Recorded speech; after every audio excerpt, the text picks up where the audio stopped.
Kyle Leon. Batting second, the third baseman, number 3, Frank Damsey. Batting third, the shortstop, number 2, Ethan Ruiz. Batting fourth, the second baseman, number 33, Will Ryan. Batting fifth, the catcher, number 8, Dallas Gross. Batting sixth, the first baseman, number 23, Casey Carter. Batting sixth, the right fielder, number 6, Griffin Schiff. Batting eighth, the designated hitter, number 24, Drew Jordan. Batting ninth, the left fielder, number 9, Matt Bishop. And pitching for the Patriots is number 30, Aaron Snyder. Yeah. And now, the starting lineup for your Calvert Hall Cardinals. Batting first, the third baseman, number 22, Thomas Polarski. Batting second, the first baseman, number 11, Connor Dees. Batting third, the left fielder, number 24, C.J. Derrick. Batting fourth, the designated hitter, number 34, Michael Kopenspire. Batting fifth, the right fielder, number 12, Quinn Gillis. Batting sixth, the catcher, number 19, Braden Walton. Batting seventh, the shortstop, number 21, Travis Pike. Batting eighth, second baseman, number 2, Tyler Gibbons. Batting ninth, the center fielder, number 6, Hayden Farmer. Catching for the Cardinals is number 25, Mikey Morangi. And pitching for the Cardinals is number 14, Patrick Jenko.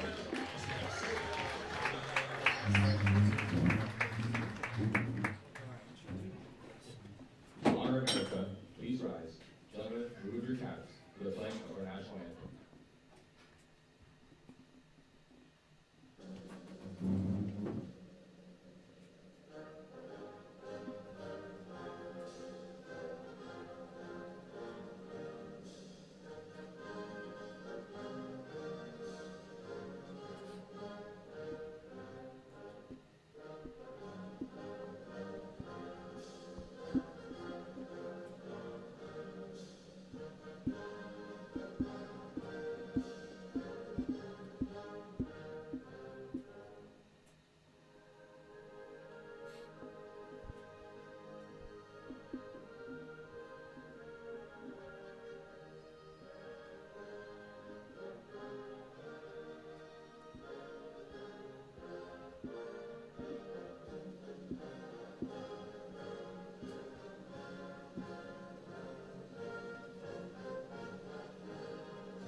Well, if I were to ask you where the best place to be on a warm spring night is, and you said Carla Crispino Stadium watching a Calvert Hall baseball game, you'd only be half right, because I'd say that it's just as important to be on the stream listening and having a good time over there. Just kidding. This is a great game we've got for you today here in the aforementioned Carla Crispino Stadium. Calvert Hall taking on John Carroll at home, Luke Dragonette with me. Kevin Lochte, I think we're going to be together. I think just about every game I have the rest of the season is with you. That should be good. Yep. Lots of baseball in our future. Like you said, it's a great night out here today. Weather is perfect. Two of the better teams in the conference matching up today. Both teams have gotten off to a slower start than they would have hoped. Going in, they were projected to be the second and third best team in the conference. Right now, Calvert Hall with a losing record in conference at 2-3, but 9-6 still overall. They are hot right now after some big wins in Virginia. John Carroll not off to the start they wanted either at 2-2. Yeah, it's 6-3 overall. So I think this is going to be a really good game. We'll see which team can get back on track. Yeah, we are looking at this pile of mediocrity right now. From second to second last in the conference is only 4-2 to 2-3. Even Spalding lost to a 2-3 Curly. Really, the only team that's not in the bubble of very solid teams in the pack is St. Mary's at 0-4. And so, yeah, these games start to matter as you start to try to separate yourself. I mean, Calvert Hall, right? I mean, they're seventh in the conference at 2-3, which is a little unfair. Bit early in the season to be fair, but chance to get back into it. But a lot of conference games coming up for them. They had this is their second conference game this week, beating Curly 15-11 on Wednesday, and then they've got, I believe, a full schedule of 3 games next week. So lots of conference action coming up for you. Yeah, this is a huge stretch for Calvert Hall. They've battled some injuries. I think that's hurt them a little bit. And also they've had one of the toughest schedules so far. Already played Spalding, the best team in the conference. Loyola is a great team. Mount St. Joe's wasn't supposed to be that good, but they've kind of come out of nowhere. They're tied for first place with Spalding right now. So Calvert Hall has certainly played the meat of this conference and looked to stack some wins, but this is another very difficult game. Jenko's going to be on the mound to start things off for the Cardinals. He's been one of their more consistent guys.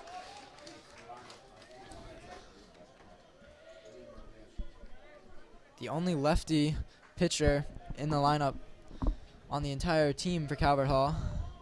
Gets things started. Unable to get the first pitch strike there, yep. In his last start at Calvert Hall, he really had that curveball working. He'd have some fastball counts where he'd be able to locate that well, but once it got to 2 strikes, he was doing a great job locating that curveball on the outside corner. We'll see if it's working with him again today. Didn't take long to make contact, but that should be an easy out. Number 1. Knock on wood. Quinn makes the out there. 1 up, 1 down. Good start. Batting next, number 3, Frank Adamski. Well, they're only 20 outs away from a victory today. Domsky, by the way, Coastal Carolina commit for John Carroll. You see him batting now. One of the many D1 commits for this John Carroll roster. Yeah, it makes sense. Like you mentioned before the game anyway, a veteran roster, guys returning from last year from what was definitely a good season, finishing it as that runner-up. Yes, they knocked Calvert Hall out of the playoffs. Yep. Calvert Hall's got some bad blood with them. Calvert Hall has had their number in the regular season over the years, but Calvert Hall's got to find an answer against them in the playoffs. Nice work from Keys there to get the out, drifting into foul territory. Had to come back into fair to catch that. Yeah, absolute moonshot of a pop-up there. But yeah, it was at Calvert Hall. It was the playoff game that sent the Cardinals home last year. Key's a great defensive guy over there at first base. You see Copenspire DHing today. He also plays first base. Those two split a lot of time. Key's known for his defense, and Copenspire is known for his hitting. Suppose now that we've mentioned half the lineup, we can give you a run through real quick, as that one's fouled away for strike 2. Quick 0-2 ahead for Jenko. So I guess we go through by fielding, since we're in the field at the moment. Like we mentioned, Pat Jenko on the mound. Is that Braden Wolf at catcher today? First base, Connor Keys. Oh wait, my bad. That's what I thought. Morangi's catching. I knew that wasn't right because yeah. And second base, Tyler Gibbons. Shortstop, Travis Pites. Third base, Thomas Pilarski. In the outfield, from left to right, Garrick, Barmer, and Gillis.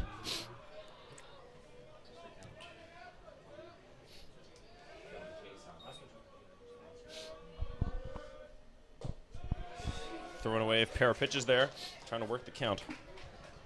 Seeing a lot of early fastballs from Jenko, still trying to establish it. He's missed high quite a few times so far this inning.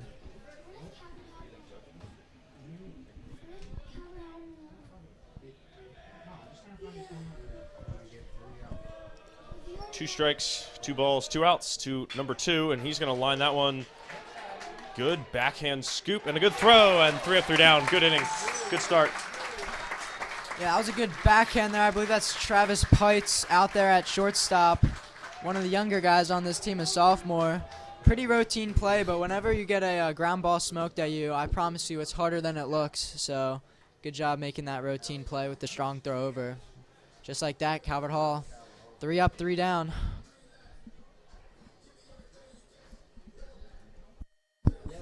Cardinals will have Pilarski, Keys, and Garrick to get us going in the in this bottom of the first.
Well, quick team huddle while Pilarski's waiting to step in the box.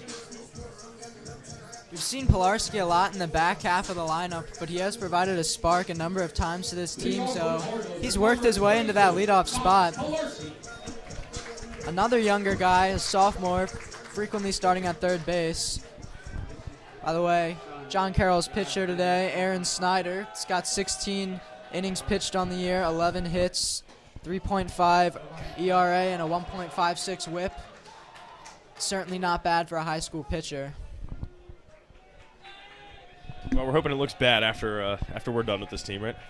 That is true. That one didn't look so good. Though 3.5 isn't bad, they're certainly lucky that they're avoiding John Carroll's top two pitchers. Both of them also have 16 innings pitched, and their ERAs are both below 1.5. So great starts for those guys. And folks, there goes the no-hitter. After all these years, you finally got to say it. Anything goes, man.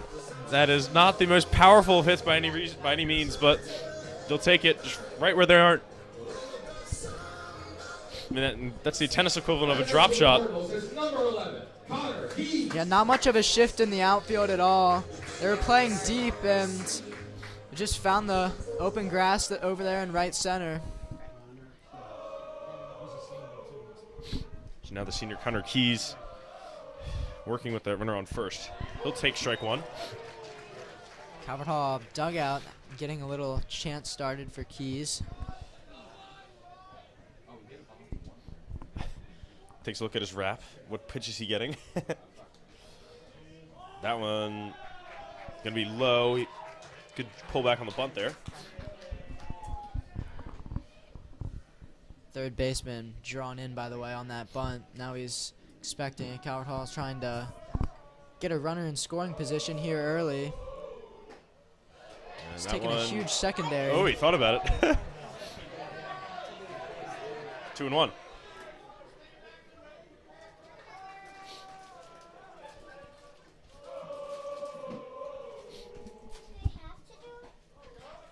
That one is a strike. 2-2.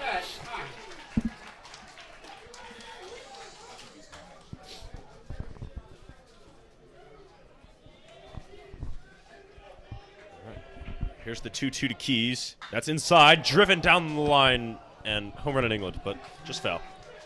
He's a little bit early on that. If he can just time that out, got the barrel on it, could get a good line drive into the outfield.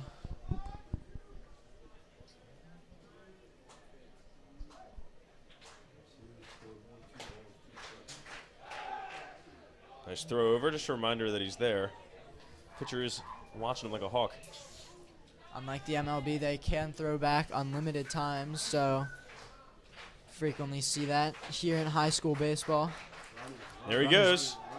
Looks like a ball, and the tag behind him. That one gets into center field. Center fielder covers, but it is a stolen base for Pilarski. He picked the right pitch to go on. That one was in the dirt. Catcher had to scoop that before he could throw it, and then also just a good jump there by Pilarski. He was going to make it even with a good throw. Now Calvert Hall got a runner in scoring position, no outs, full count. Yeah, so Keys has gotten this to that full count. Now he's got a runner in scoring position. That one sits just high. And the stolen base kind of not mattering as much now, but we'll take it. And that one not even close. He missed with the high fastball.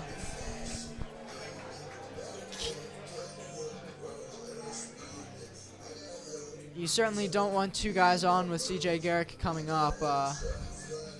He leads the team in a lot of categories, batting-wise. Is he still batting 700? He is not. He's down to 550. Oh, down, wow.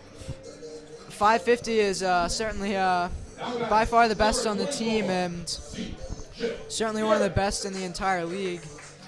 He leads the team in home runs, batting average, and on-base percentage. So, and that's with the Maryland commit and the George Mason commit. So, Garrick looking quite nice so far to start this year off. Pitcher's thinking about him. 2 home runs on the year. I believe he had one in Virginia on that recent trip that they had over spring break. Oh, they got a pickoff play. Did they get him? That was very close. Got to be careful. It looked like what they tried to do there. That's a pretty common pickoff play. They had the shortstop creep in, and then they have the shortstop run away, so it looks like no one's covering because you see the shortstop, not second base, and the second baseman sneaks in behind. But Pilarski didn't really have that big of a lead. He was easily back. That's a nicely laid down bunt.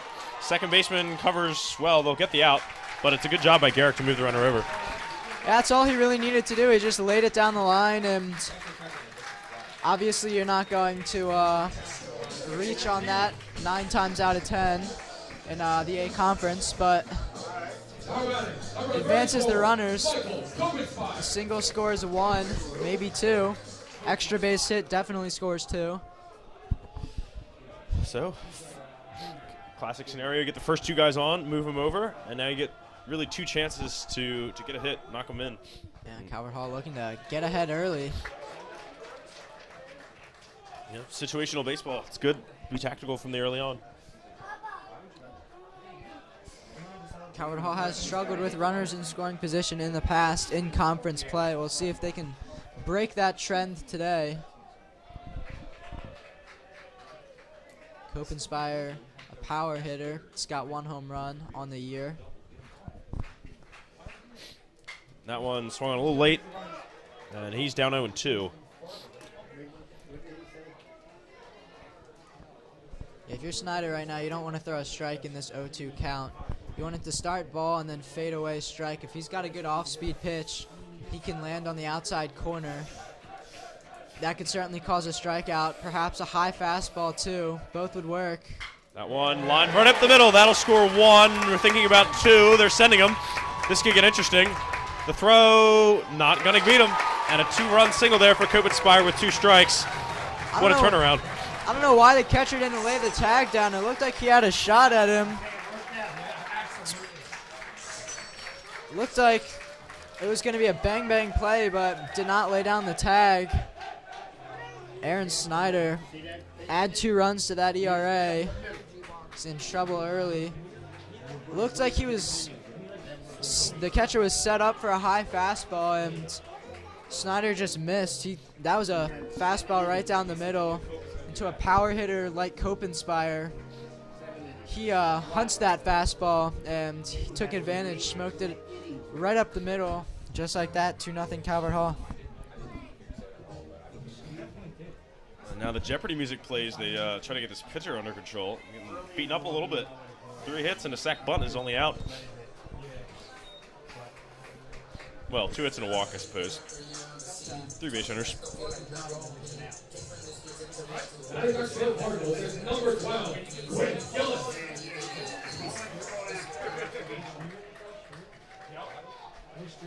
The senior outfielder now trying to add on to the party in this first inning.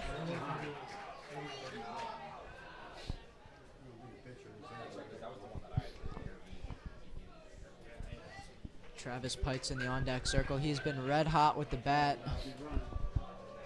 Batting around 350 now.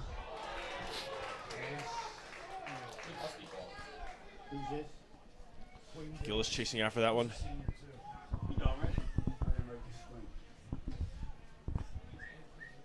Gillis also with 1 home run on the year.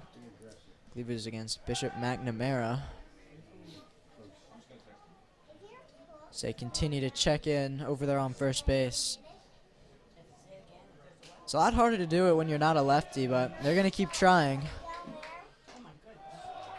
Yep. And maybe I should become a supporter of the limited throw over. Keep the game moving. 2-1 to Gillis. Runner stays. That one's again outside, though. Same spot, same miss. 3-1. If I'm Gillis, I'm looking fastball here in a specific spot, likely right down the middle. If it's not there, you don't have to take it at 3-1. I would definitely be giving him the green light to look for a fastball. That one called strike 2 on the outside corner, and back to a full count. Was a fastball, but well located. Now he's got that full count. Throw over enough to keep him interested in getting back, but not enough to threaten his safety. Yeah, making those guys slide back in on the turf field. Runner goes, and ball 4, don't matter. Calvert Hall's lucky that was ball 4 because he would have been out by a landslide there. Not a good jump at all. Also not a lot of speed from Copenspire. He would have been out by a mile, but luckily for them, ball 4, and now still only 1 out. Calvert Hall is off to a very good start here in this first inning. Schneider already up to 20 pitches in this inning. So, one more could get him out of it, but working him up early. That one taken strike. Top of the zone for Morangi.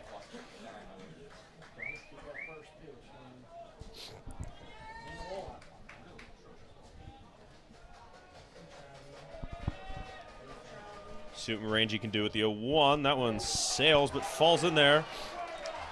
Looked as if that was going to be a mile high, but it just fell in there for strike 2. That had a good break in it, good off-speed pitch there if he can locate that later on in the game.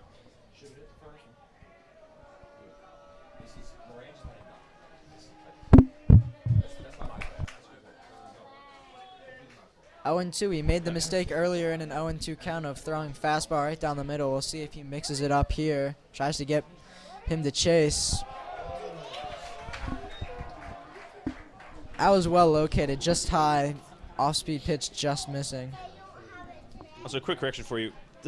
Kevin was right the whole time. That was Pikes on deck and now batting. Morangi's at 9 today.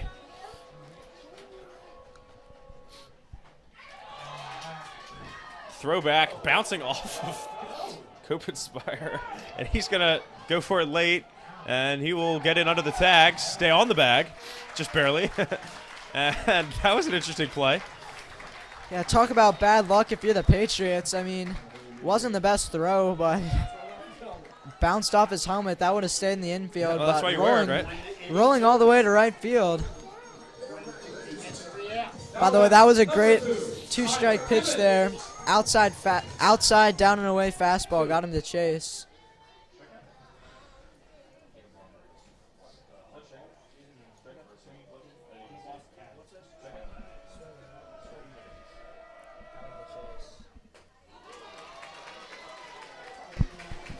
Gibbons will take that for strike 1. Pitcher can see the light at the end of the tunnel. If he can just get out of this inning, only 2 runs, it wouldn't be the end of the world.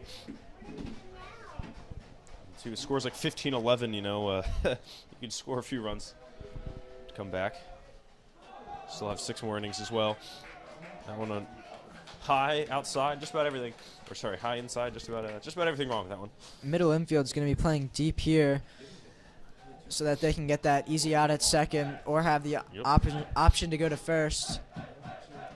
First baseman covering, third baseman playing deep. He would go to first or second. Yeah. Pretty typical infield positioning here for 2 outs. Guy on first and third.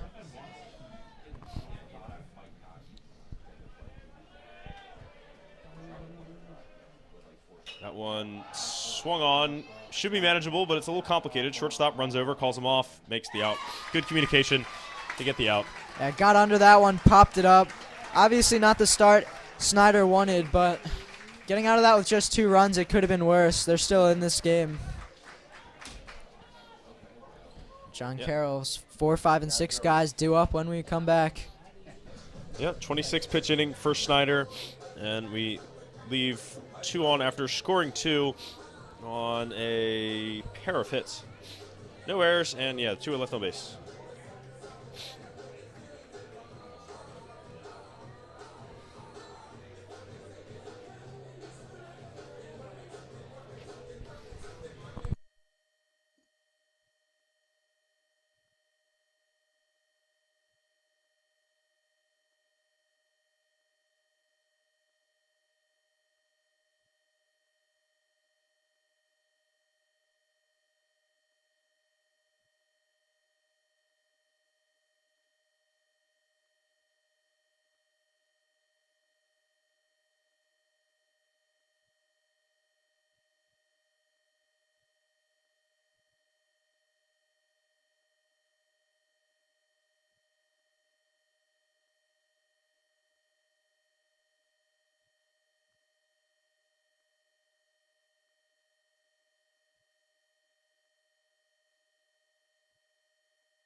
All right, getting ready for the second inning of action. We're through 1.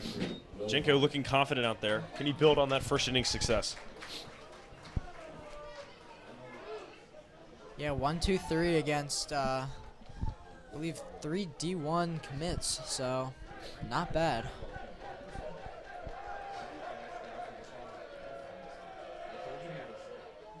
That one fooling the batter. Ooh, got Ryan there.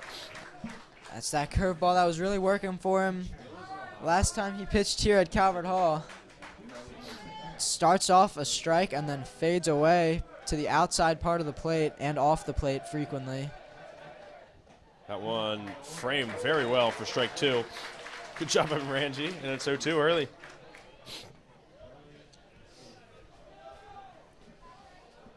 Ryan, by the way, one of the 2 UMD commits for John Carroll, be joining Calvert Hall's own E.J. Hankerson next year. Going outside, only his 3rd ball in 12 pitches, and a good ball to waste.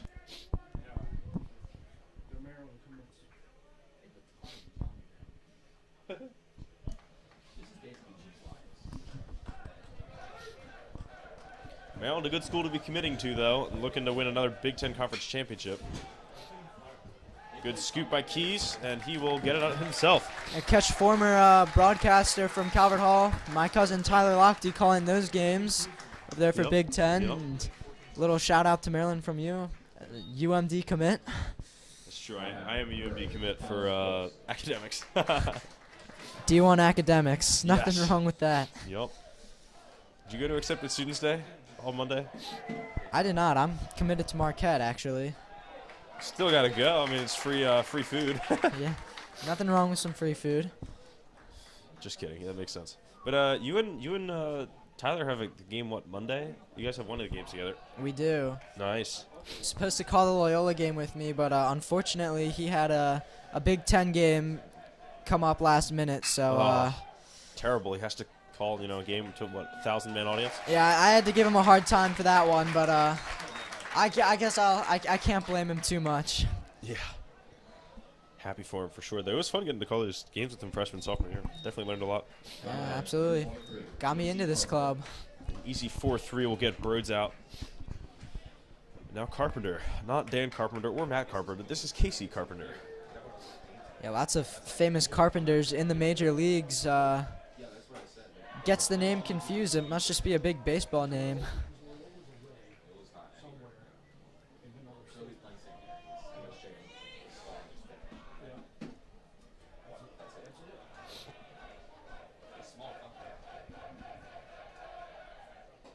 That one catches the outside corner, 1-1.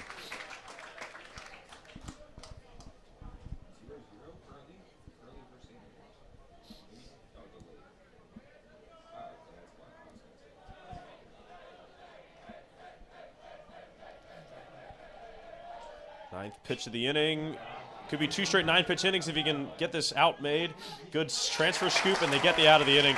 Another 4-3 there, and they'll get out 2 9-pitch innings for Jinko. Yeah, just a weak ground ball to second base there. Gibbons just charging the ball. Good job there to get that off. He didn't have much time. Able to get the out.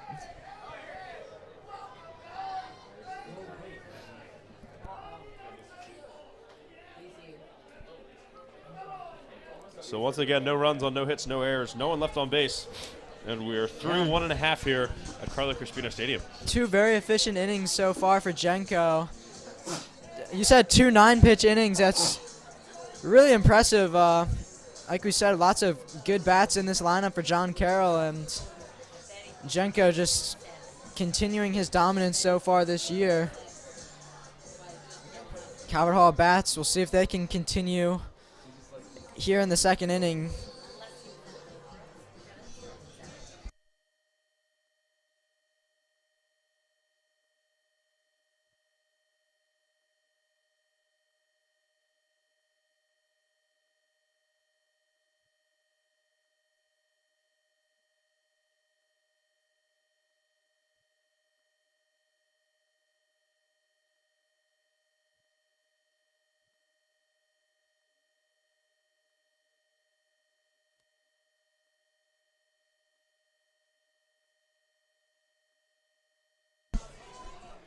Alrighty. Second inning time it is for the Calvert Hall batting squad. Leading off, Caden Barmer, 2-sport athlete if I ever saw one. And he'll take one low in the dirt. Wide receiver for varsity football as a starter, and starting center fielder for baseball. It's a pretty impressive resume. Let's just say if my life depended on beating him in the 40, I'd be done for. Yeah, definitely one of the fastest guys. Certainly probably the fastest guy on this team, and well, speed's not going to help him there as he trots his way down to first. Third baseman going to get this one all the way by the catcher in foul territory. And there's one out in the inning. It's been in a little bit of a slump to start the year batting, but certainly makes up for it on defense. Covers a lot of grounds there in center field. Great job tracking balls so far this year. He's got a 100% fielding rate, by the way. Yet to misplay a ball. If you can't hear that on the mic, I'm knocking on wood. The announcer's jinx. It's happened a few too many times. Yeah, commentator's curse. And quickly 0-2 against Morangi. Morangi came into the season third-string catcher now. Getting a little bit of play time. And a little bit of hitting time, too. Yeah, that'll be in the gap, not quite hard enough. Oh, he is going to try for the double, and he is definitely out. Yeah, I was going to say he got back into the, or he found his way into the lineup in large part due to his hitting, and that pitch looked a little bit high, just went up the ladder, but used his height and sent that one into the outfield. I'm not sure what he was thinking there for 2. He was not even close. It wasn't a bad slide, but he was about halfway to second base when the ball got played in there. So Snyder dodging a bullet. Calvert Hall's done a good job seeing him and timing him up today. Yeah, but you see why it's important to get the runs when you have base runners and you have momentum like they did last inning, because it's just sometimes it's hard to get and keep base runners like it was in that occasion. Once he gets back into a rhythm, he might not score again for a while.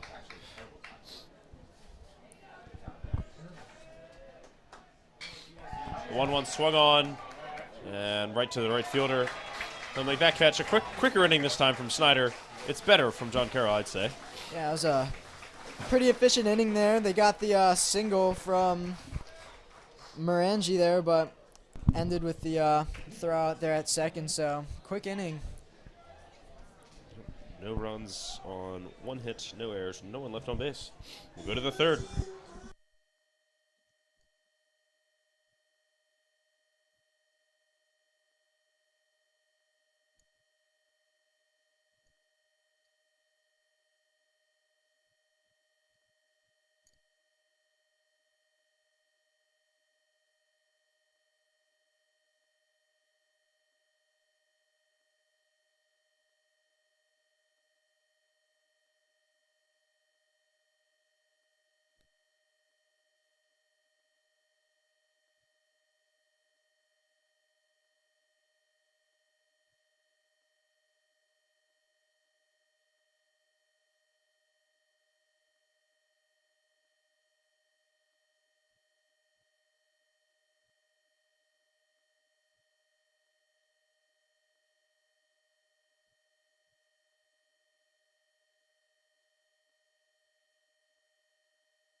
Third inning time, 7-8-9, coming up for John Carroll.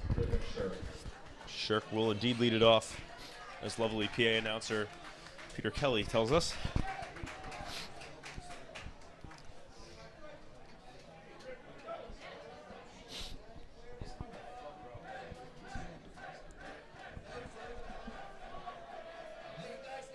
Jenko gets the called strike to start off the inning. See if you can get 3 straight 9-pitch innings. I think that's unlikely, but Yeah.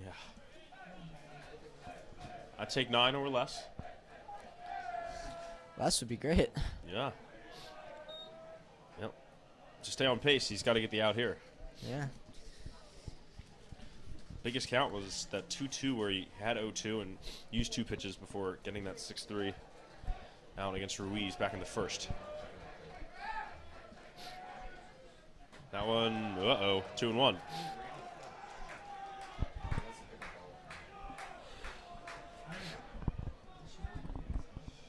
I think this might be the first batter that Jenko's fallen behind on. Yeah. See if he can get back in this with a fastball. Looks like catcher's lined up on the inside part of the plate. See if he hits the target. That one dribbled weakly. Key's going to get there. Going to need the scoop from Jenko. Jenko doesn't get there. And a little miscommunication in the triangle there. Well, that was exactly what Jenko did. That was an inside fastball. Jammed the hitter there, but sometimes when you jam them, it's frequently a weak ground ball, and as the pitcher, you got to get over there and cover quickly. I think it would have made more sense for Keys to try and take that himself. It would have been a really close play. Jenko really didn't have a chance. So we saw the hustle out of the box by Shirk. Yeah, and the other option is for Gibbons to take that and try to scoop it to Keys. It's just tough. He's right in the middle of all 3 of them, the Bermuda Triangle. And that one hammered to right field. Gillis back on it. Underneath it, makes the out. And another catch for him. This glove's going to need some, I don't know, some added reinforcement if he keeps taking all these bombs. Right field's been a very busy spot so far in the games played here at Calvert Hall. Not the most likely spot to get it hit, but a lot of guys driving outside pitches out to right field. Gillis has done a good job for Calvert Hall this year.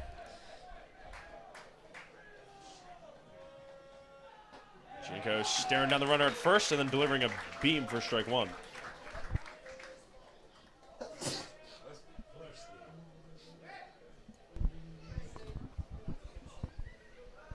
Folks, take your allergy medicine.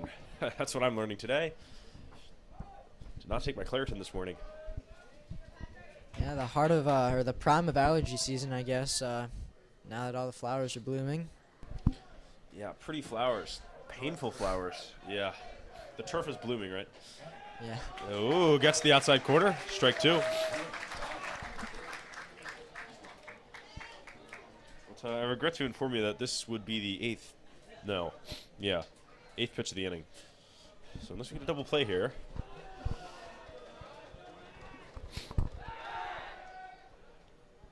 Just a gentle reminder that he's being watched.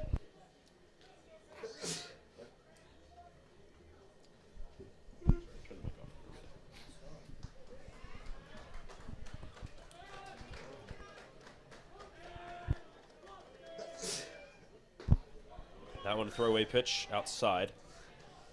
To give you all a quick booth update, Luke is having an allergy attack here. 4 straight sneezes. Luckily for you guys, he's turning off the mic before each one. Need the double play here for the 9-pitch inning. Home he goes. And that will be a looking K. But unfortunately, that was the 9th pitch of the inning. I guess we'll take it, though. Well More important is located the out. there, right on the outside corner. Now batting, number 13, Miguel Leon. All right, back to the top of the order. Leon flew out to Quinn Gillis last time.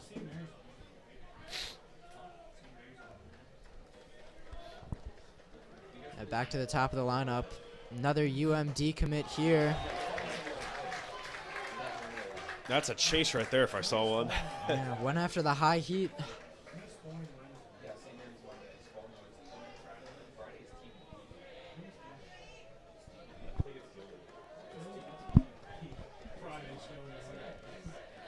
Jenko, runner goes, fouled away.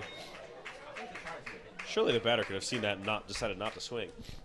Unless he knew his teammate got a good jump, in which case he's trying to save him, but a little better communication necessary there, I think.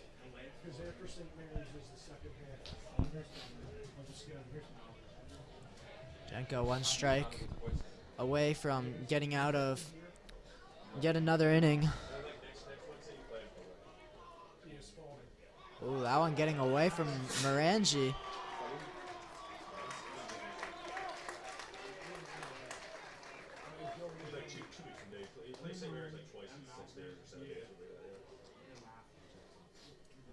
John Carroll seeing their first runner in scoring position of the day. First base runner of the day, for that matter.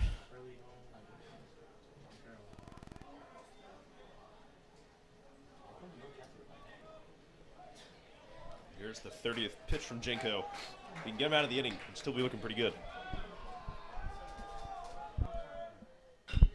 This one going to be another challenge. Jenko has to get there. Turner on the left. Good throw. No, not a good throw. Gets past Keys. That'll score 1. It's past Gillis. This could be a triple. Gillis going to get this one in. They'll hold him at third as we'll scoop that up. Yeah, that's a tough play there for Jenko. It was a weak hit ball, and he had to charge that spin and fire.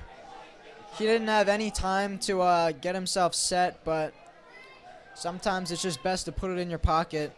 Could have had first and third 2 outs, but now you give up a 3-bagger and give up the run. I think the error will probably go on Jenko. I guess there's a chance it could go on Keys. Yeah, the beauty of it is either way the run's not earned. The pitcher is still a fielder at that point. So either way this run's not earned. That is true. Jenko pitched against Loyola, and Calvert Hall lost the game off of some errors. Believe it or not, Jenko lost the game with 0 earned runs, and he pitched the whole game. Nice, nice. So that was a fun one for the stat sheet, losing with the technically pitching a shutout. Yeah. Certainly like to Deserved a avoid shutout, doing that yeah. again. Yeah. Now, only in baseball do you say, oh, here's a version of the game where if everyone does their job, we do fine, versus if everyone doesn't do their job. All right, already behind 2-0, though. Yeah, Gotta be careful. I feel like you learn something new every day in the game of baseball. Over 12 million plays, so lots of plays to explore and lots of errors as well. Big part of the game.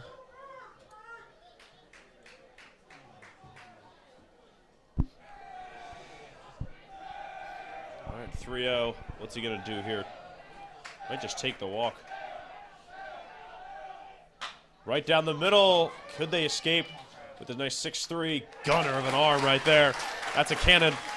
And Travis Pites will get him out of the inning with that 6-3. That's the second time Pites has gotten a fastball right to him and able to make the play. Good job there by Pites. Jenko at 35 pitches now. More importantly, though, does give up the one run on that one infield single that got it all started. The one error and the one left on base.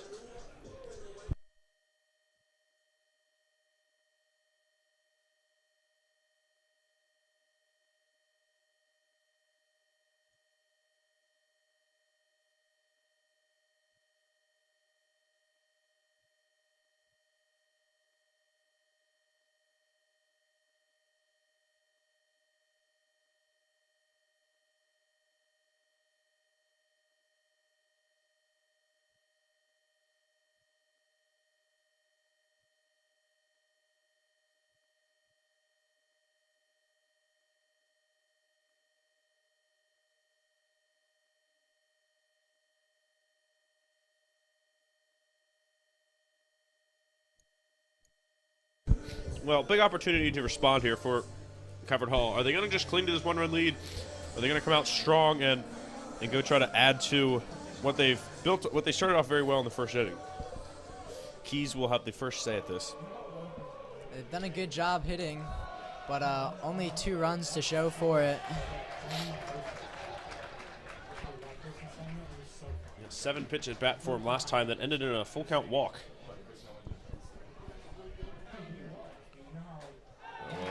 Swung on and missed. Back to 1-2. Sorry.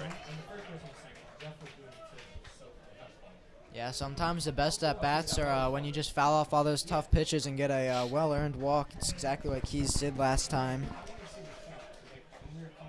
Yep. Sometimes you just gotta keep fighting, make the pitcher lose the battle and frustrate him. Really, I think it contributed a great deal because then Garrett gets the sacrifice bunt, and then there was that second and third set up for the single. That one is inside. He could have taken a shot to his hip if he had some. Yeah, we got ice. We know that. That's 2 straight fastballs that weren't even close. The first one in the opposite batter's box, and that one nearly hitting Keys. Oh, he swung it on the outside. He got him to chase the outside pitch. Keys is upset about something. Now Coach Kerr coming out. The ump is having none of it. I think he might have been unhappy with one of the looks like Keys might have tried to call time and it wasn't granted. Well, the poor umpires couldn't even coordinate the colors today. One got home plate wearing blue and the field wearing black. So they definitely got some disarray down there. Yeah, rookie mistake by the umps. Yeah. That one cracked. You can't hit it any better than that. Yeah, that was not a bad hit at all. It was a line drive off the bat, but unfortunately for the Cardinals, that one right to the left fielder. And yeah, calling time late in when the pitcher's getting ready, that's a tough job for the umpire because you want to grant it, but at the same time, if you think the pitcher might be getting ready to deliver the pitch, you don't want to frustrate the pitcher either.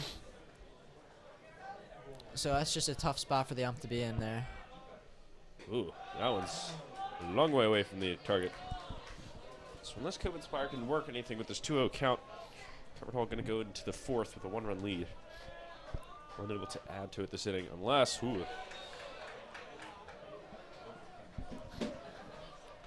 One fouled straight into the, I don't know if that's a camera or a machine to detect how fast the pitches are, but went into some sort of technology. We call those radar guns.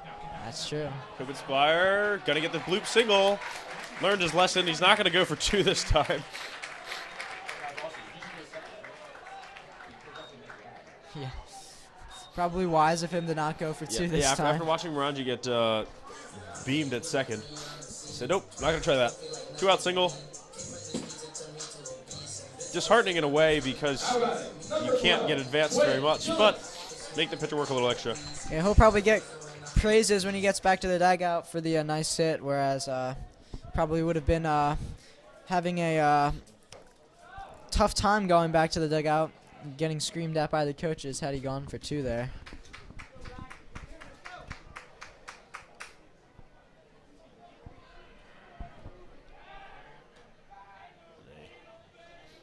Well dramatized dive there by Copin's Fire to get back. Not much of a steal threat, but hey, keeping him honest. Yep. Now we'll go home. That one's whapped to short. Gonna go all the way over to first, and Gillis goes down to end that inning. Not much doing for the Cardinals there. No runs on 1 hit, no errors, and just the 1 left on base. We'll go to the 4th. Yeah, since the bottom of the 1st inning, hasn't been too much action. We've seen handful of base runners, but none of them scoring. John Carroll starting to find their way in this game. Certainly a well-coached team. Both sides are certainly well-coached. A lot of experience from both head coaches. Managers, rather.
So, number 2, Ethan Ruiz. Yep. He just took the words out of my mouth. Ethan Ruiz leading off John Carroll here in the 4th. Can cross halfway out wise. Still have 12 more outs to make. 9 down from Jenko and just the 1 run so far. Ethan Ruiz, a Salisbury commit, by the way. First pitch going to be a ball. Lefty on lefty matchup should be favoring Jenko and the defense.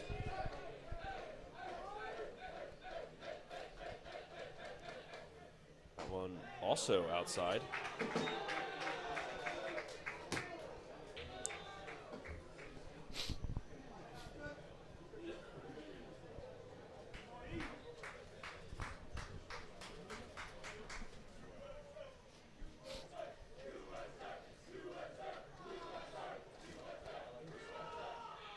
That one lined. Gonna get his glove on it. Now can he make it? There, it stings off the bag. Not gonna go. Yeah, it's bad throw there by Pilarski. He did a good job backhanding that. It looked like it took a weird hop and he was able to corral it, but then just let the throw get away a little bit. That was a good effort by Keys. He had to run into the base path, so that was a dangerous play. Could have gotten trucked there, but luckily no one injured, and it's going to be an error, but still reaching.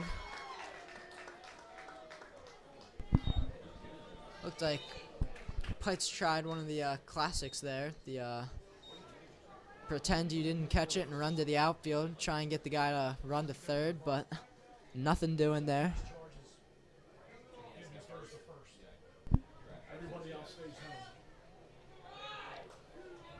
Well, this is the tying run.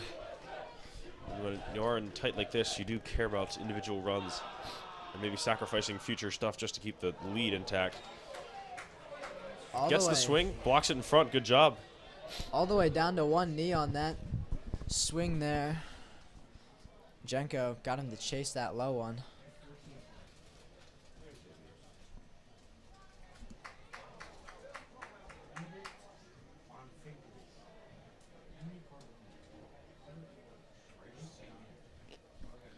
Little chat there with Morangi and Jenko. And now the 1-1. Infield still bid in.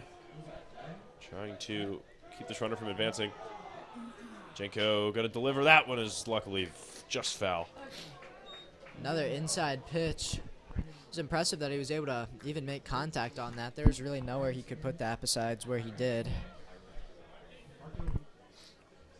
Jenko ahead 1-2.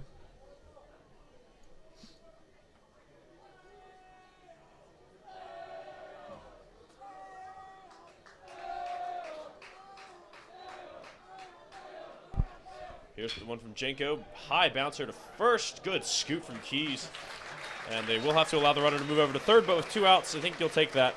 Now that's now twice that Brian has gone down at the hands of Keys. Yeah, productive out there. Once again, good fielding play by Keys. He's able to keep the throw by Pilarski from getting behind him, and now that was a short hop there. Played it right off the bounce, and still just 1 out, but able to record it. Did I say 2 outs? That's my bad. Still, you'll take the out.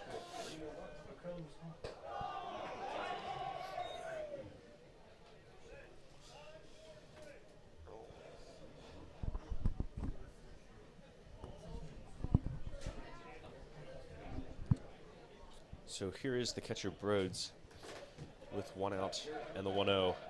Got a runner on third. Just about anything will get him in. That one squeezes through. That should tie the game. Unfortunate tie game for John Carroll. Calvert Hall has just been absolutely decimated by errors all year.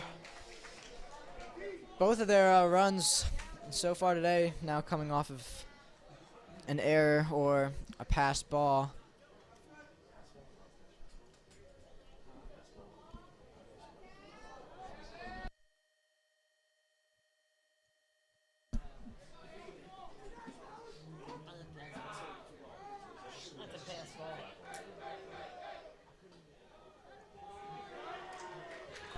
So now 3-0.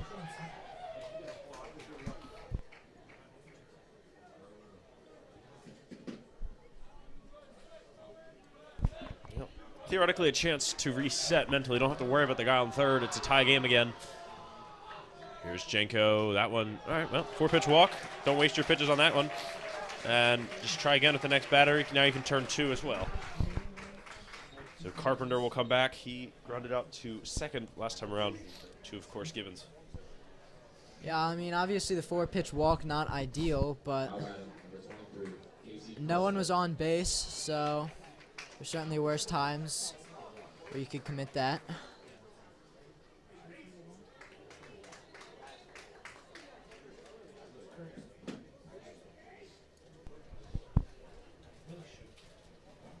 So 6, 7, 8, 9. That's who's coming up next. But at the bottom half of the lineup, they might have a chance to reset.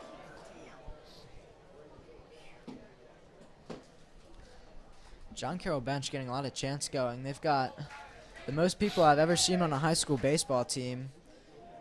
They're absolutely loaded in that dugout. I don't know if you saw them at the start of the game all line up on the first base line for the national anthem, but They made it all the way down the first baseline. they could probably field 3 teams just from that bench. That one called ball 1.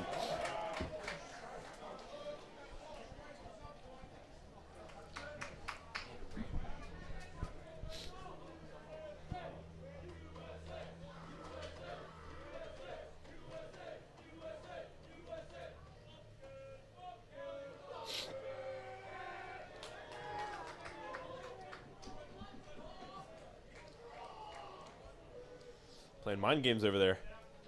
And Jenko just simply stepping off the mound and saying, do it again.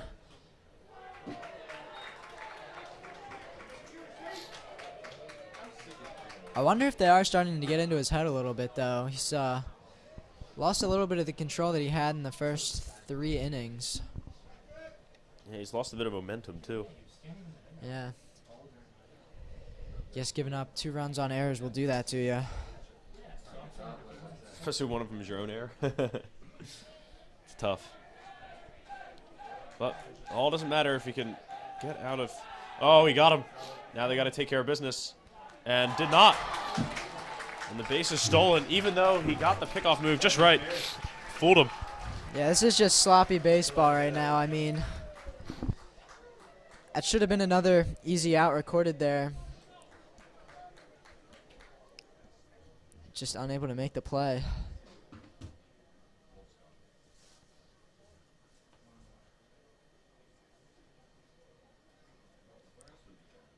It wasn't a bad throw over. It was just wasn't caught. Looked like maybe he tried applying the tag before he had secured it.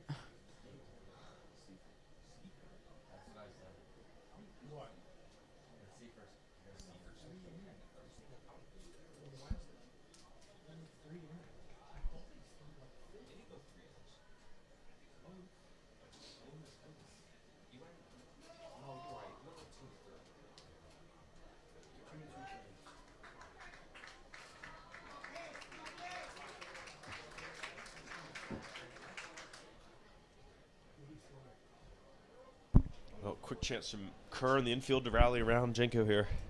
He needs to be able to recover just a little bit, just enough to get out of this inning at least. Carroll still just with 1 hit, and that didn't leave the infield.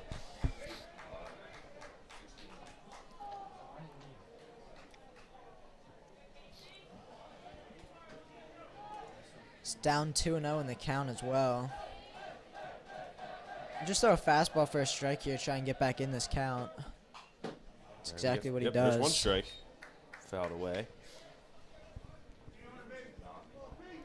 Decent hands from the first base coach to pick it up there. Wasn't hit too hard. He's looking a little proud of himself over there. Jenko looks for some signs. Ranji looks at the wrap. Don't have the earpieces in quite yet for these signs. Jenko gets ready. Here's the 2-1 amidst John Carroll's extensive chanting. And a weak swing for strike 2. Yeah, they're making this away game feel like a home game. Trying. Doing a good job. Very vocal over there in that dugout.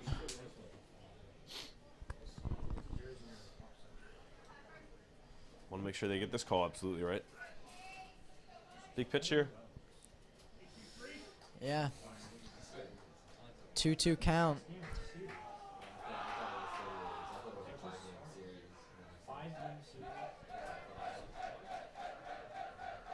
Here's the 2-2 from Jenko. Jenko steps off, throws behind the runner, all the way down to third. Tag is right there. And out he goes. That's a base runner gone. Yeah. Jenko's got such a filthy pickoff move. It's one of the best in high school, and that's 2 straight, guys. He's got caught on the base paths. Yeah, Obviously, I didn't get the outs, yep. One, he didn't get the out, but made up for it there. Able to get the out this time, and just a well-executed pickoff. And now he's suddenly 1 pitch away from getting out of this inning. Here's the 2-2. Can he get out of this inning? Looks good. He got him. And the lead, while gone, at least they're not behind. Went back to that curveball with the 2 strikes. You can see the emotion there. Very fired up as he heads back to the dugout. See if that can boost his confidence here. I mean, he really hasn't pitched a bad game, but now 2-2. Calvert Hall would love to get a few more innings out of him. So we head to the bottom of the fourth inning. Yeah, and again, 1 run on no hits, an error, and no one left on base. So John Carroll still just with with 1 hit in this game. Calvert Hall with their 4 are out hitting, but haven't outrunned at the moment. Another chance to add to it, though. Still their game. They can get some runs here.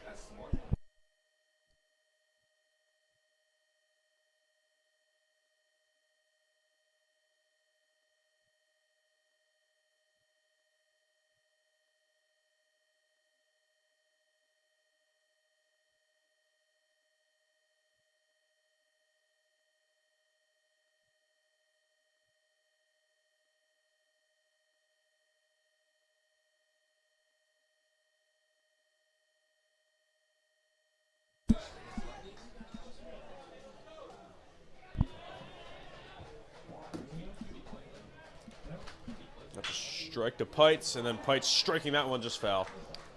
Right down the hot corner, but just foul. Seeing a lot of guys in the stands from other teams. See a lot of Gilman guys, some Curly guys, some Calvert Hall JV guys. I think the opposing teams are trying to scout out the competition. I was about to say, it all comes down to one word, scout. They are here to gather information on us. And John Carroll, maybe. Did JV win?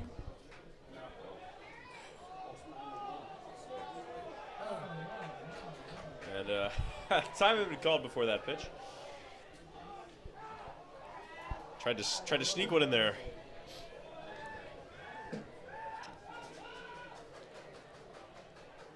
Now that one edge of the zone, fouled away. 1-2 now for Pites. Nice catch by the John Carroll coach. Caught that ground ball.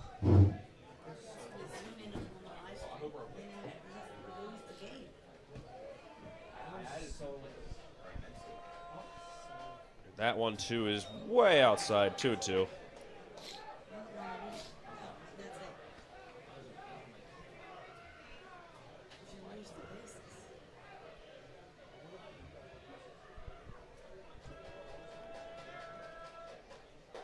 High, 3-2, back to a full count. Take that.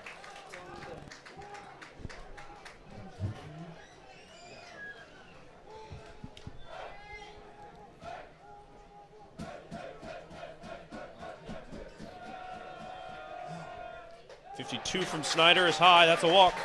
3 straight balls. And coach starting to think about have to have some talk. Yeah,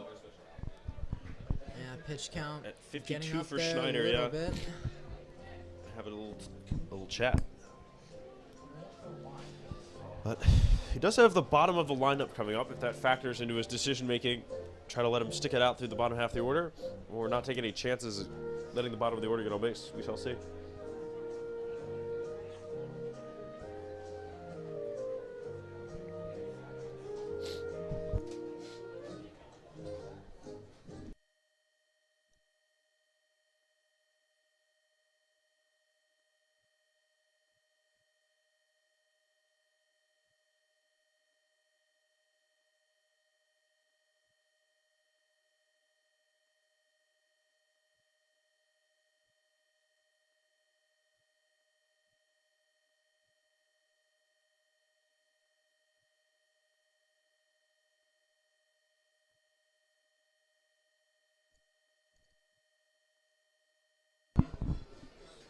And so Gibbons will step in. Number 2, Tyler Gibbons. Runner on first, nobody out. Can they manufacture a run? It's starting to feel like a low-scoring kind of day. You gotta work hard for your runs. Infield and double play depth. Oh, close, but ball bounced before he could put the tag on. That throw is just a few inches further. He can catch it and tag it in one motion, but unfortunate for John Carroll anyway. Adamski playing way in. He's just... Oh, he fouled the bunt off. That's tough. There's many steps in on the green there, anticipating that bunt.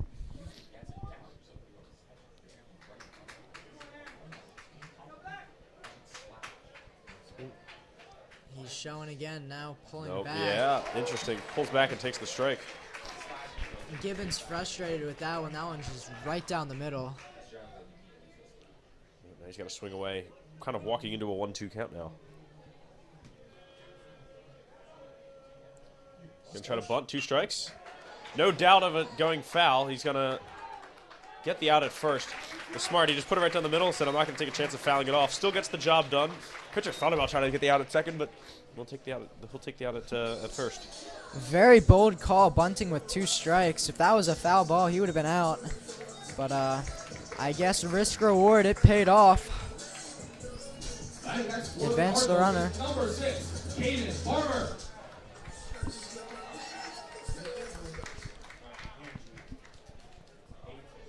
So now the lefty Barmer will step in at the 8 slot. And they've thrown behind him. If the throw had been a little stronger, it might have had a chance. But as it is, Pite's able to stay safe at second. Yeah, their catcher's struggled a little bit today behind the plate throwing down, but he's done a great job framing pitches, keeping stuff in front of him.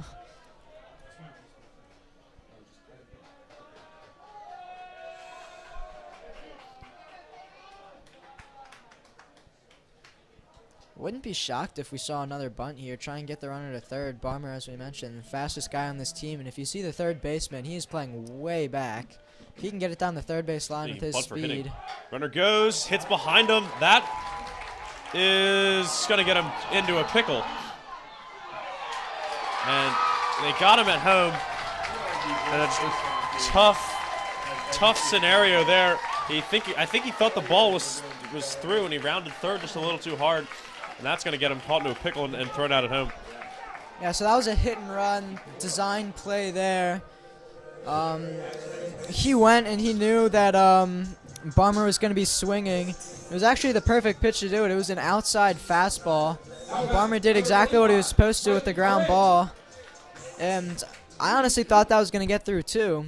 Great job by the shortstop to get to that. And I think Pites thought that it got into the outfield. I don't know. He probably should have turned back. It's not been a good game base running wise for the Cardinals. Not the first time they've been thrown out on the bases. Yeah, something went wrong on the base running side of things. The base running office. And yeah, really just kills an inning like that. But Yeah, gotta think there might be some laps being run next practice. you think they'll wait till next practice? You see in baseball teams after they lose, they run outfield and back. I did that a few times. My dad was usually pretty nice to him as a coach, but you know. I guess we'll have to give you the update next game. Yeah. I think the decision might change if Calvert Hall hangs on and gets this win in this tie game. If they lose, Coach will not be happy.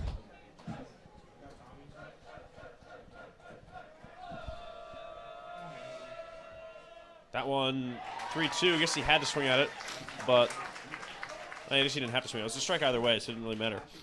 But Very well placed fastball there, right on the inside corner. so now full count, two outs. Good check in on Barmer, who you know is going to go once he pitched. Ranji got to speed up the bat. He was late on that last pitch, and yeah, 3-2, 2 outs. Barmer's going to be going. Base hit could do some damage. Fooled him. A confused swing from Ranji there. That will get him out of the inning. Could have been, there was something there for Calvert Hall, to say the least. They might have thrown away their own opportunity, but nonetheless, we're through 4, and it is 2-2.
And the team huddles around Janko.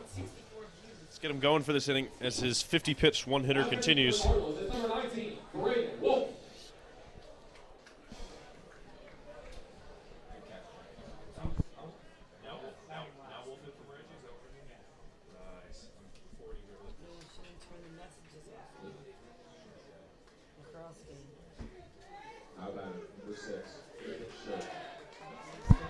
So 7-8-9 to start this inning off for Janko as he looks to continue it. It's been an actually pretty decent pitching performance. First pitch fouled away onto the practice fields. Might be a nice dent in the turf and after that.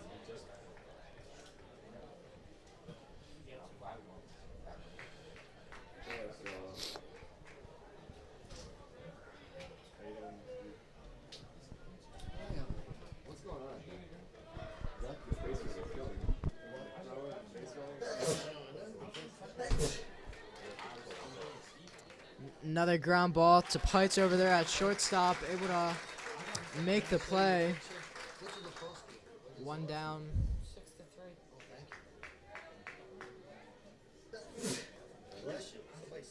Luke having another allergy attack. If you were wondering why I took over the play-by-play there for a moment. Jordan batting. Jordan, that's the last name. First name Drew.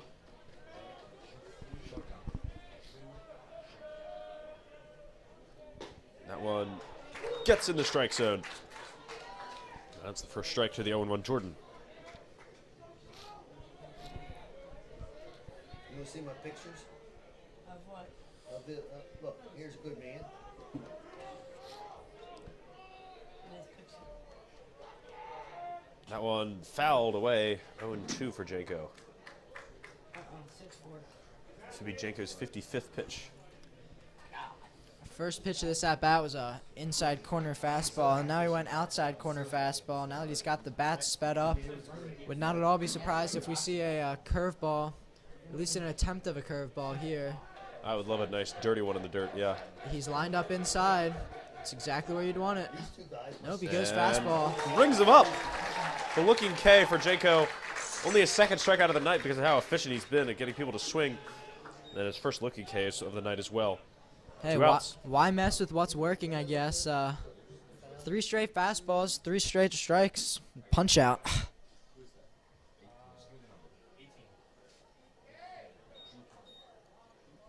Substitution time it is.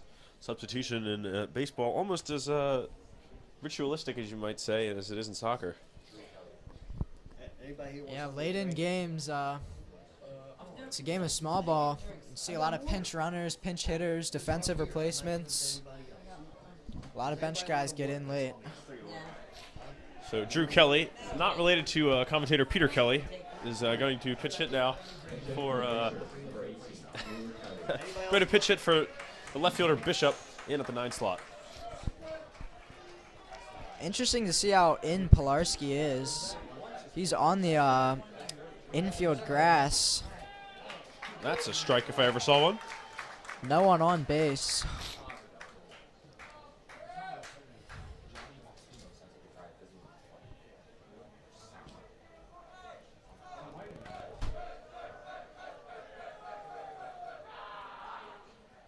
That one rocked. Oh, it just found the gap between the cars. Hitting a grill, I think, but not a windshield, thank goodness. Did hit a car off the bounce, but yeah, narrowly avoiding a cracked windshield. Yeah, as you learned in physics, you lose a lot of energy after that first bounce. A lot of energy translated into vibrational and sound energy, so not as impactful, forceful of an impact, and theoretically easier on the grill. That one dribbled up the line, not nearly as forceful as the last one. Certainly not. See if Janko can make it through 5 innings without reaching 60 pitches. It'd be pretty impressive if he could do that.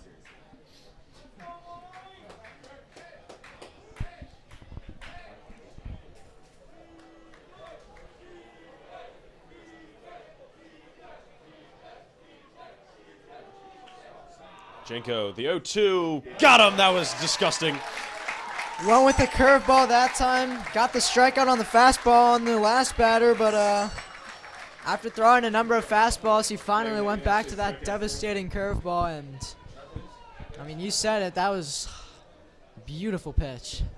Yep. Disgusting and beautiful synonyms in this case, and really in this case only. But yeah, Janko getting through, by my count, 59 pitches and 5 innings. I found another strikeout here, and then he struck out the 9-hitter slot twice. Once Bishop, now Kelly. So he's got 4 strikeouts, 2 swinging, 2 looking. And we'll go to the bottom of the 5th. Starting to get a little exciting. Tie game late on in a night game. You getting a little nervous? Getting a little excited? It is starting to get to that time. I mean, tie game, not too many innings left. Bottom of the 5th. Every opportunity counts, especially right now.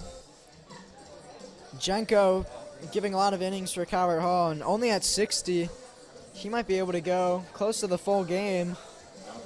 That'd be huge for Calvert Hall. As you mentioned, a lot of big conference games coming up, so you want to save as many arms as you can. We will be back shortly for the bottom of the 5th in this exciting game. Stay with us.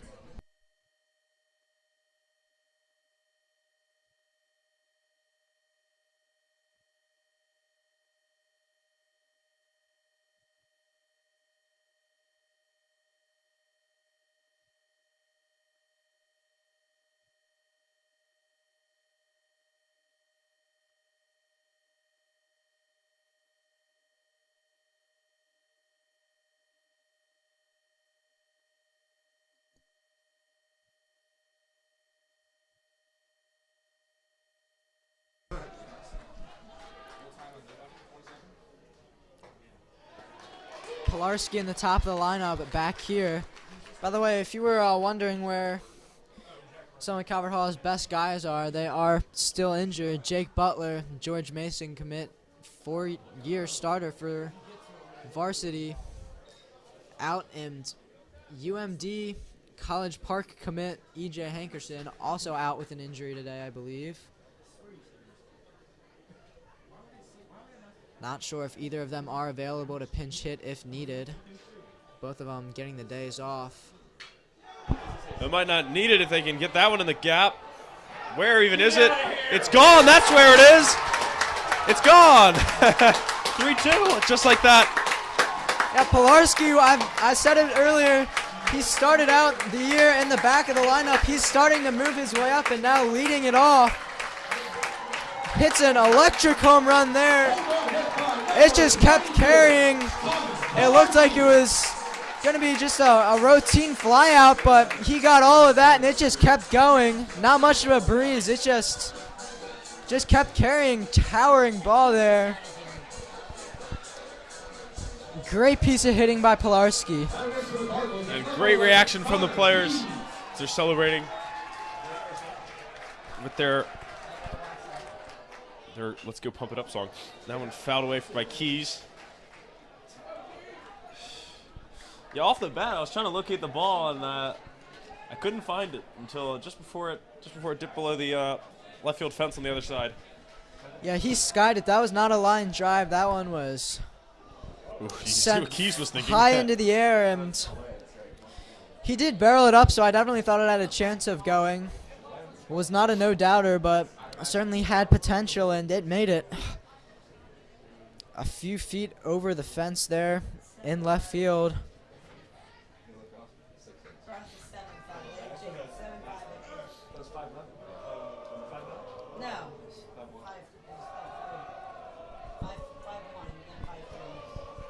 Now Calvert Hall's dugout on the attack with the chance. Uh-oh. Back to back. It's going to be over in the corner and caught in foul territory over in that far corner for the second out of the inning. That's about as deep as it gets. That one also had a chance to get out, but staying in. Warning track catch there. Would have been foul, just barely. Man, these Calvert Hall bats are really starting to light up. And when you talk about hot bats, you see Mr. 550 batting average walk in. I think this party might continue. He certainly do. He's not gotten a hit yet today, I don't think. The sack bunt and the left field fly out for him. Yeah, he whapped that last shot, that last swing though.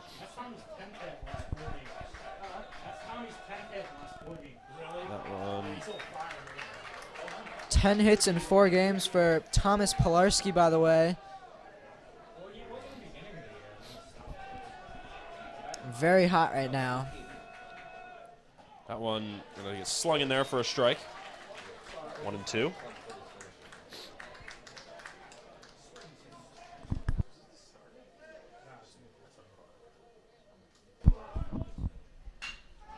That one hit, but right to a fielder. He has gotten unlucky today. Yeah, another good piece of hitting there, but a few times where it's been hit right at the guy, and that's just been the case today for Garrick. Now back, number 34, Michael Gomez-Meyer.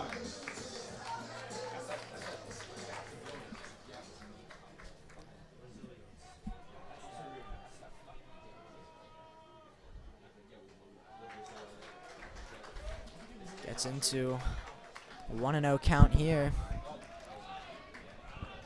All of Calvert Hall's big hits this inning have come off fastballs. Copenspire, a fastball hitter.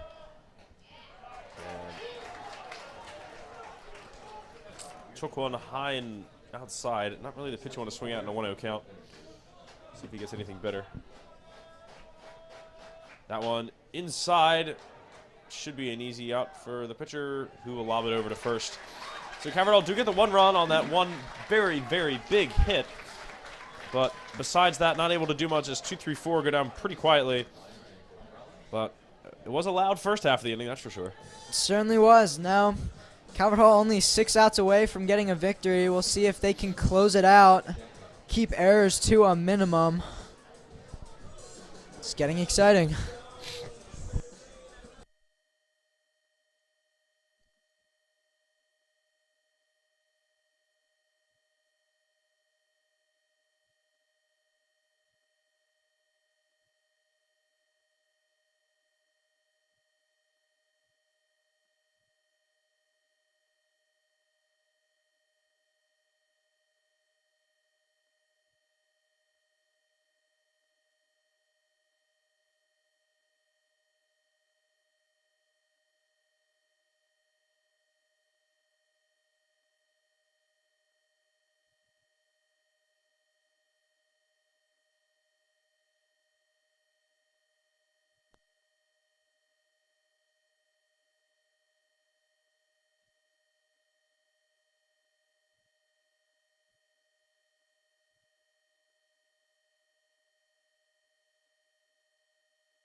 Now back, number 13, Miguel Leon.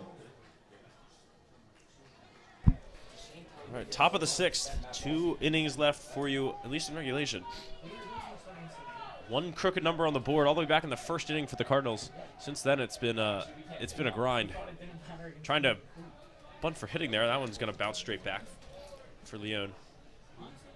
Have not been too many successful bunts on the day so far. Bless you. Bless you, Kevin. Yeah, must Sneezing be is contagious. contagious. Jinx.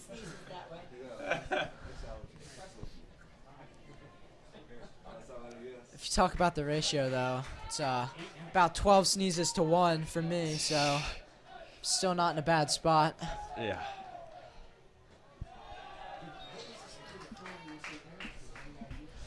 One and one as that one sits up in the zone a little bit.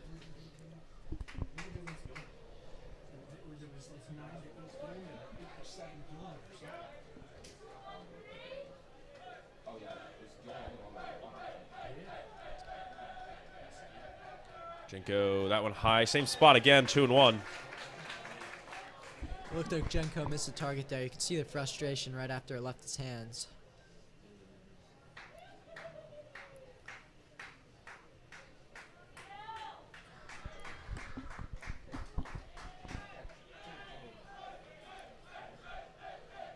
Catcher setting up outside. Gonna hit this. Well, he offered at the bunt on a pitch that may or may not have been a strike. Who know? We'll never know. Yeah, I'm pretty confident that would have been caught a ball. It was well high and probably should have pulled back that bunt. Would have had a 3-1 hitters count. Could have looked for a pitch, and now 2-2 for Jenko. Well, this pitch could make Leon fall to 0-3. And full count. Or 3-2.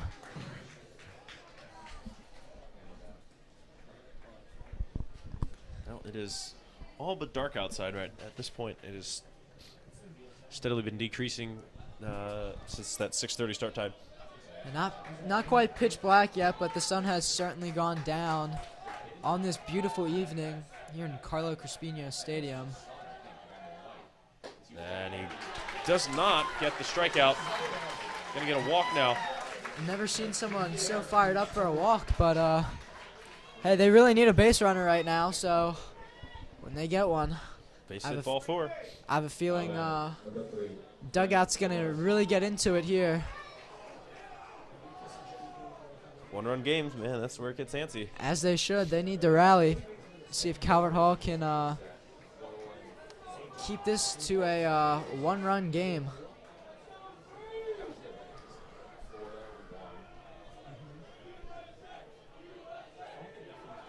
Jenko looks over at first. Now he'll go home. That one squeezing away from him. Gonna throw, not gonna be nearly in time. And a little bit of pitching catcher blundering over there. It's gonna get a free base for John Carroll, tying around 180 feet away. Free bases continuing to hurt the Cardinals. Certainly don't want to give up that run, and I would not at all be surprised if we see a bunt incoming here now with a guy on second. With a 3-1 count, though, you might try and get the walk and then have the next guy come up. If they get guys on first and second, I'd be shocked if we don't see a bunt. The Patriots with the USA chant. I guess it checks out with the name being the John Carroll Patriots. Jenko, good block there this time from Wolf. Excuse me, I was looking at the number of the player. Now 2-0. It was not 3-0.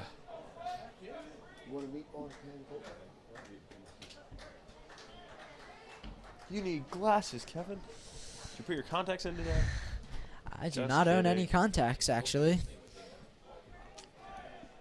Your phone's empty? You don't know anyone? You have no contacts? Not even in your phone? Funny. Yeah. Can see just fine. It's just misread the scoreboard there. Do have a number of contacts in the phone, though.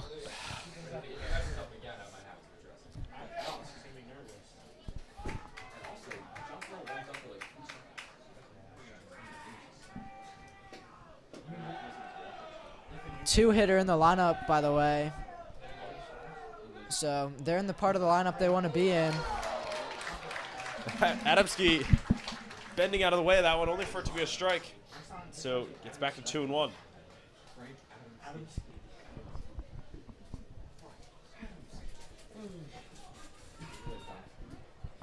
Got a full crowd here in the stands tonight. Certainly probably lost a few viewers due to the lacrosse game going on. But Right, you can still, watch both.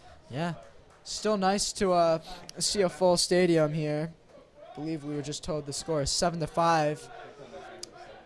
Right over on the other side of campus, Calvert Hall in the lead against St. Paul's. Checked earlier in between innings, it had 80 viewers, so lots of love there. Love to see it for the Lax Cards.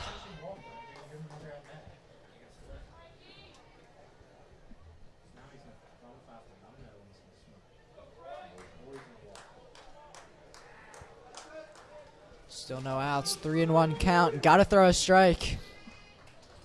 Which gives me the I don't know, the willies.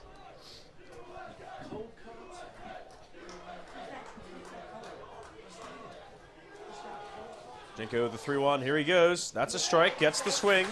Maybe, just maybe, he can get the first out of the inning now. If he can throw that pitch, he's going to get the strikeout. I mean, he wasn't even close on that. Great movement on it. Yeah. Wow, 11 pitches this inning, by the way. She's already at 70.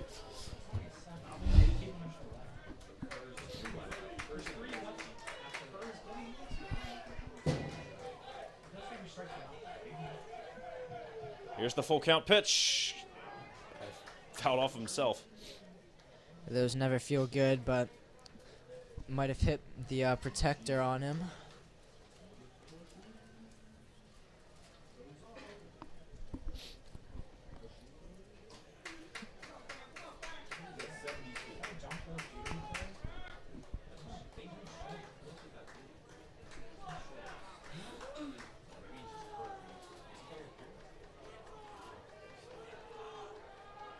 Jenko gets the swing. Now can they get this high hop out?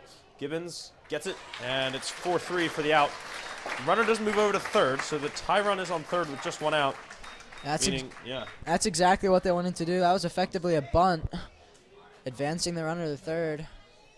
In a one-run game, they're going to do everything they can to get that run in. Calvert Hall will do everything they can to prevent it. You're going to have the infield playing in to try and cut off that run at home, I would imagine. So everyone's going to be playing on the grass, which provides an opportunity to get a ground ball base hit potentially for John Carroll. So see if that is what Calvert Hall ends up doing.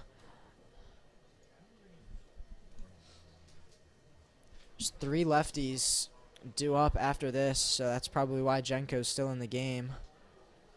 Likely that'll be his last batters.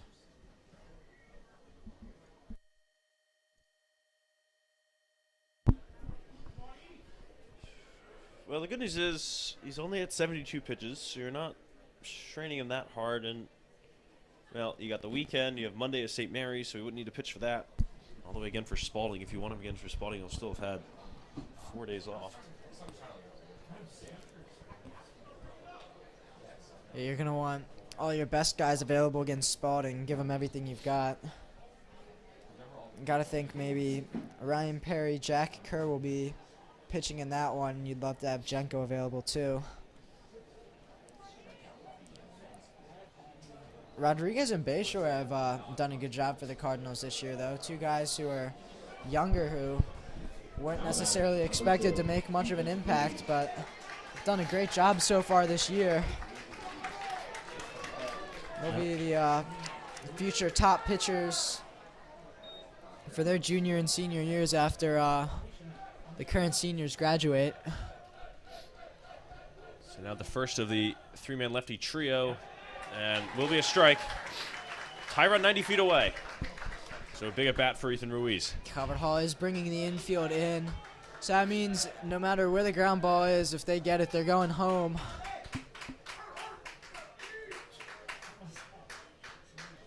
Outfield playing shallow too for the sac fly potential.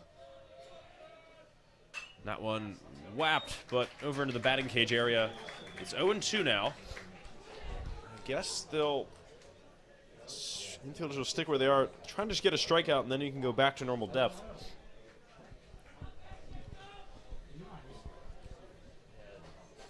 If he can execute that curveball, he could get the strikeout here. It says they scored one of their runs on a pass ball. I would be throwing too many curveballs here. I would love for a straight up out if we can get it.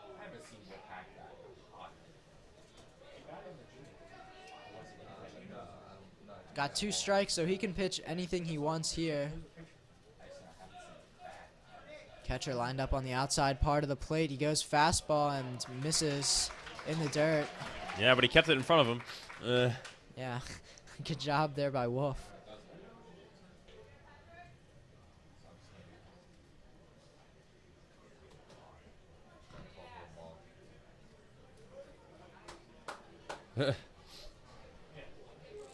Quick discussion there. Jenko says, "Don't mess with my game, please. I'm trying to pitch out here." And he gets the 1-2. Here he goes. That one looks just low. 2-2. That one was a curveball, so now I've seen A little bit of a mix in the last few pitches. Both of them not particularly close. He's got to locate something well here. Love to see a good inside fastball here. He's jammed a few guys on that today. Yeah. And don't mess around. Catcher is by. lined up inside. That one hit to Keys. Checks on the runner. Gets the tag. And holds the runner at third. Good multitasking to focus on the runner at third and get the out at first. Well done from Keys, the defensive specialist, as you've mentioned. And they do have 2 outs now, so they can go back to normal depth. Just focus on the batter, and you can get out of this inning. Yeah, that is exactly what Calvert Hall wanted to do. They were pitching for the ground ball there. They were doing everything they could to force that ground ball, and they got it. It was weak contact and smart base running there over by John Carroll to not send the guy, because that would have been an easy out at the plate. But now Calvert Hall just focus on that batter, like you said, and they could be 3 outs away. You know, it's funny. I mean, I assume he did it all right, but I mean, he had the ball in one hand as if he was going to throw it. Then I thought he tagged him with an empty glove for a sec. This one, big for Garrick, makes the catch. Run will not score. And we go to the bottom of the 6th. They got out of that one, didn't they? They certainly did. Jenko and this whole team very fired up by that play.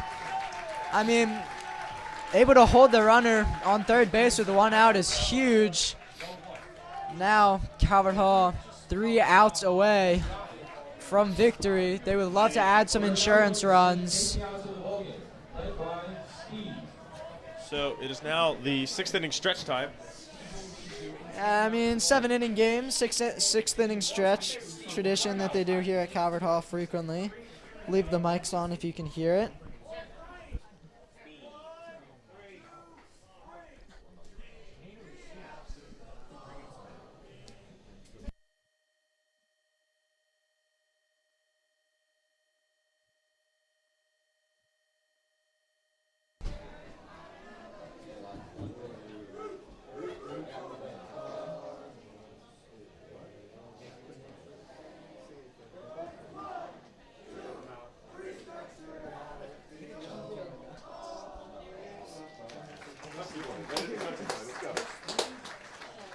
Well, for them, it's not a shame if the whole team doesn't win. That's my dream. It's always like, why are we touching it? Because we got the O and the L line.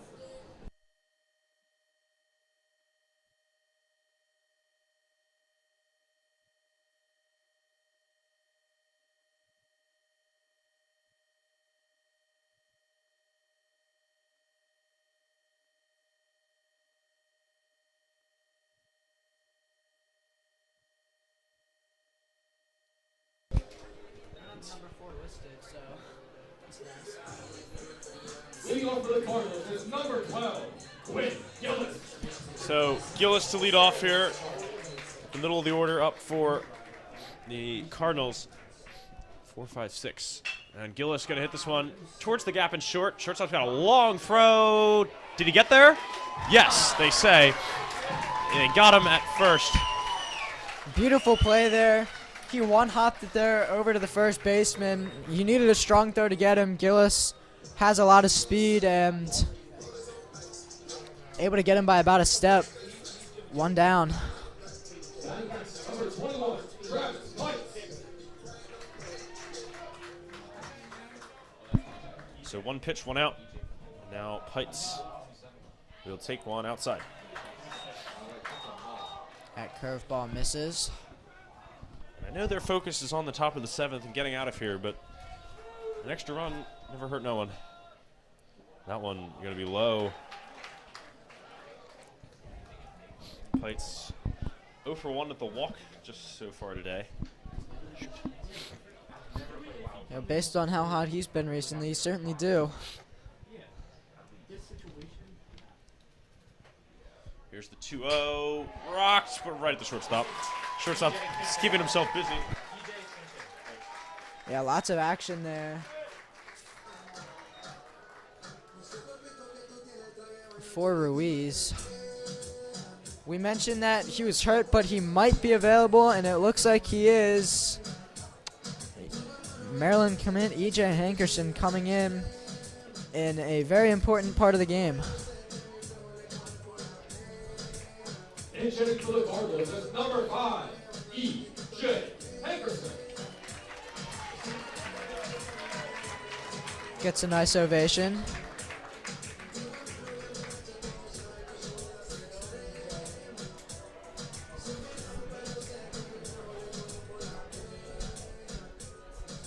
Now where it gets interesting is after now that he's pinch hit for Gibbons, if he'll go back into the field at second base or if they'll figure something out.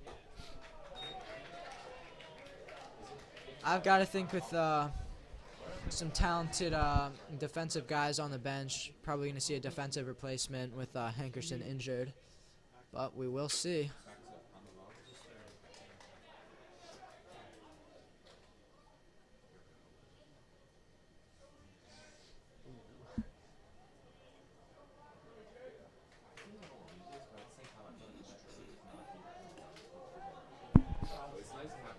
Well, tragic news as I ran out of lead on my pencil, my only pencil. You hate to see it. CJ takes 1 and 2 with 1 out here in this inning.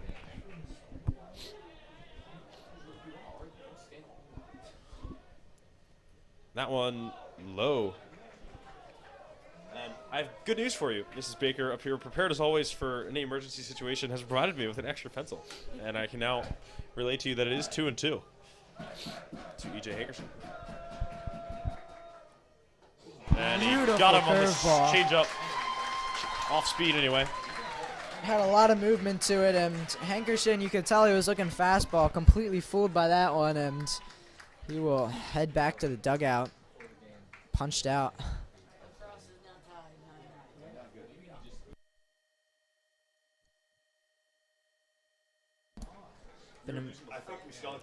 Been informed that if you are interested in lacrosse as well, score is now 9-9. Calvert Hall blew a little bit of a lead.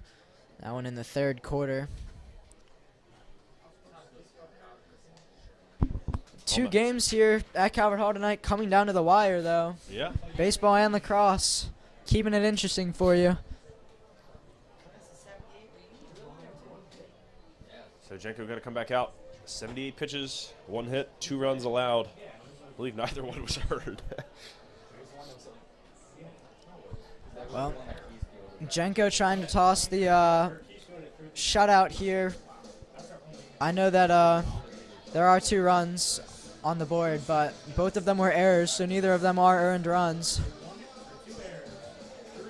So technically, he's trying to pitch no earned runs. He would be the winning pitcher, obviously.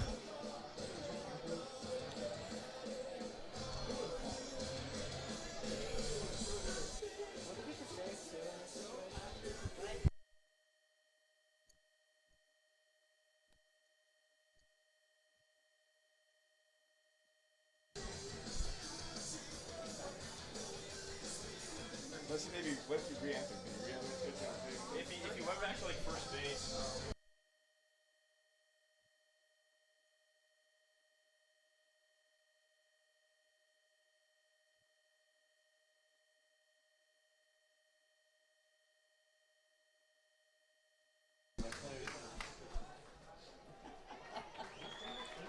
Well, 3 outs away.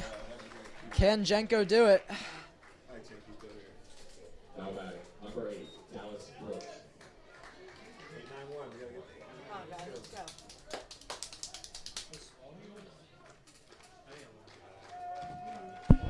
Here's the first pitch of the 7th inning from Jenko.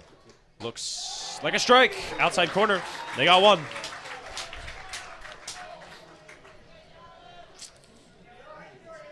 Catcher 0 for 1 with a walk so far tonight. He was the one who was successfully picked off by Jenko and co.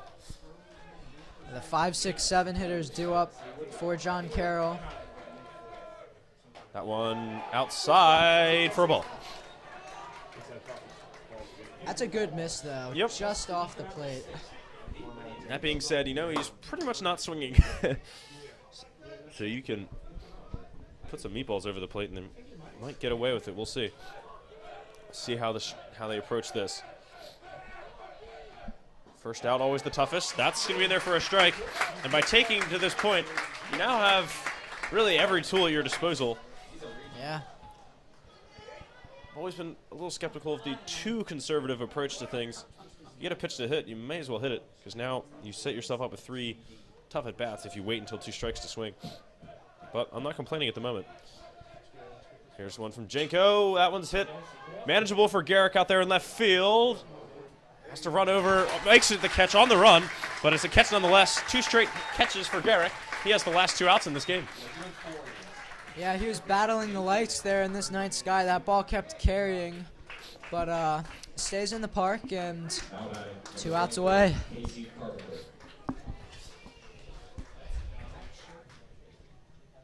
Now, Janko, you can see the emotion he's played with tonight. He's played with heart. That's one of the most dangerous weapons a player can have against you is the burning desire to win.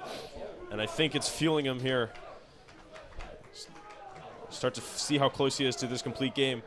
So tired as he might be. That one's in the gap. Definitely going to get down for 1. And it's going to rattle up against the wall. He might be going for 3 here. They get it? No, he'll stay at second, thankfully. But a double it is with 1 out, and John Carroll alive here. I really don't like that call by the third base coach. That ball was still well into the outfield. That would have taken a spectacular throw and beautiful tag. I think that very well could have been a triple. Yeah, I think in another inning they probably send him, but I mean, the game's basically over if he gets thrown out. So, whereas a single should still score him, right? So, depends on where that single is, but that is true. Now batting, number 6, Shirk. We're going to see a pinch runner come in. No surprise at all. Yep, speed sub. Swap out a first baseman for a guy who looks like he can move a little bit. Jenko's pitched a good game, but his pitch count certainly getting up there, and got to think he does not have much time left. Coach trying to give him a full game. Just very risky decision there. Jenko's command a little bit down. So 83, 84, something like that pitch count wise for Janko. That was only a second hit. They rocked him pretty hard there. It's the first time they got a hit outside the infield. Only 8 hits total in this game. That's probably why there's only 5 runs. It's been a lot of manufacturing and errors and walks. But again, Janko can still afford to just pitch to the batter, take care of business. Looks him off over to second, just to keep him still. Pites signaling to Janko.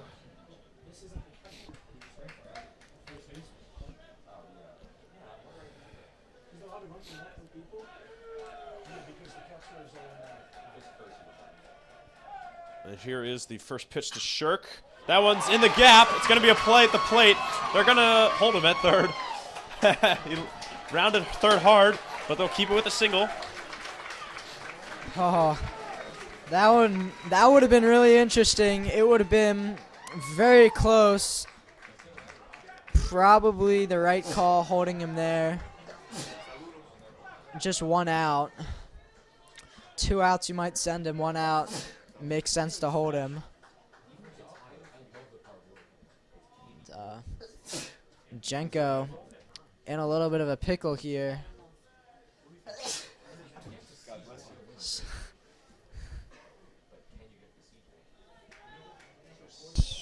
8 and 9 coming up. If you could get these 2, still be fine. Little bit surprised we're not going to the bullpen here, but they're going to ride it out with Janko.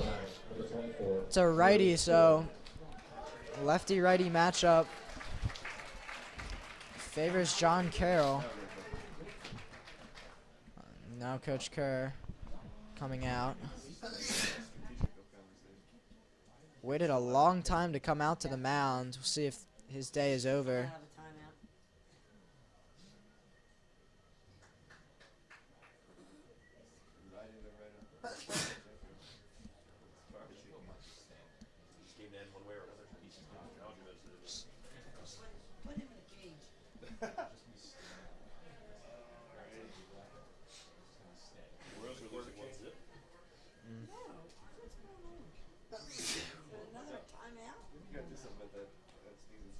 They are going to continue with Jenko here. I have a higher speed count than Frisco. Yeah. My mic's been on the whole time. I don't know if you guys have been able to pick up on those sneezes, but I'm going to say at least 10 in a row here in this timeout.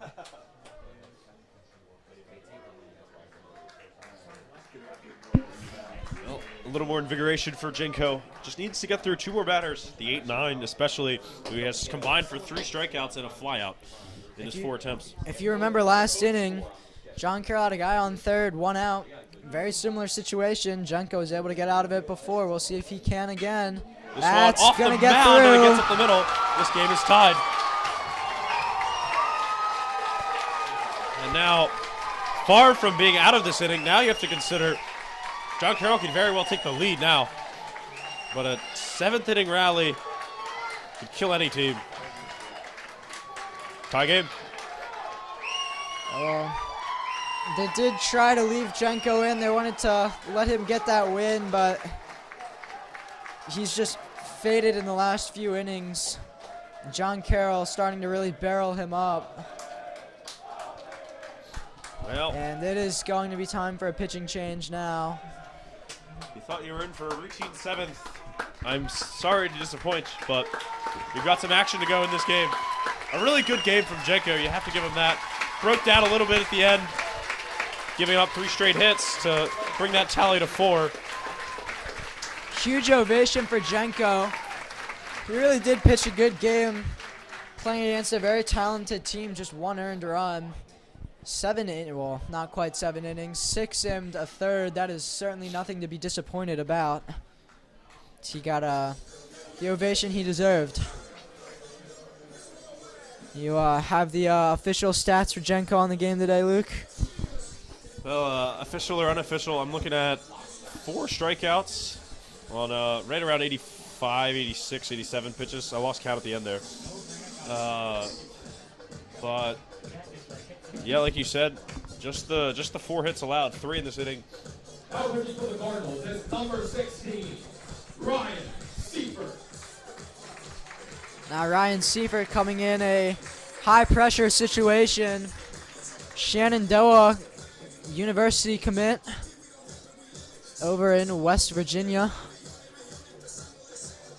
I believe it's West Virginia.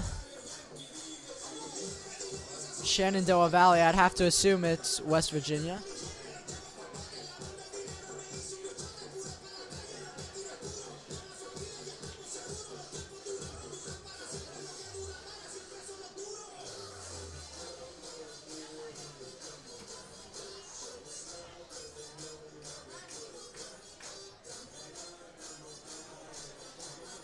They turned to the senior in this situation. They're choosing to go with experience. We'll see how Seifert does.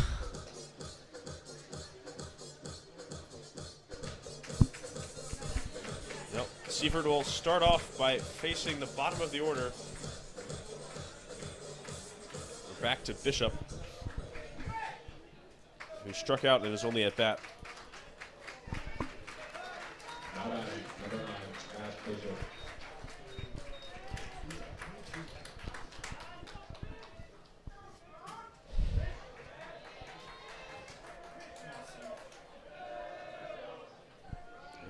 3-3 here in the 7th. Calvert Hall still winning the hit department 6-4. Also winning the air department 2-0, unfortunately. Seifert has to come in with these 2 runners he's inherited. But he won't worry about them. He'll go home on his first delivery and get the strike. They throw behind the runner. Not going to get the out, but right the idea. Nice aggressive play style there. Try and sneak a little out there, but nothing doing.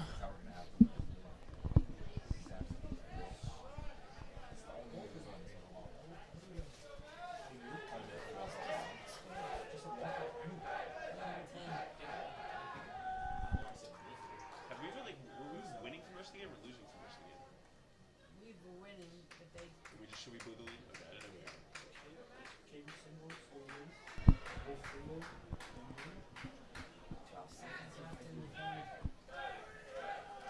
Seifert going to go home again. That one slow, but he swung. And 0-2 on the trickery there. 4 strikes away.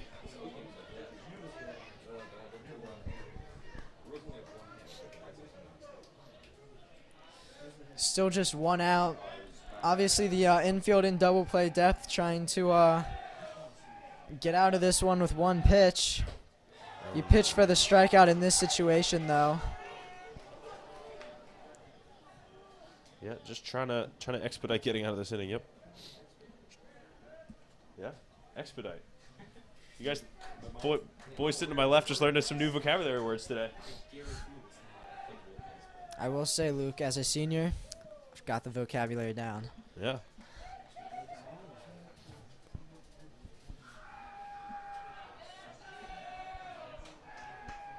I'd laugh if someone Googled expedite and proved me that I used it wrong. I don't think I did, but that would be funny.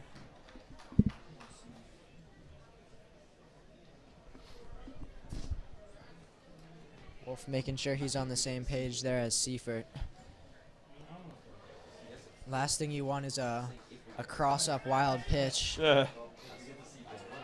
I've seen that a few too many times in this game.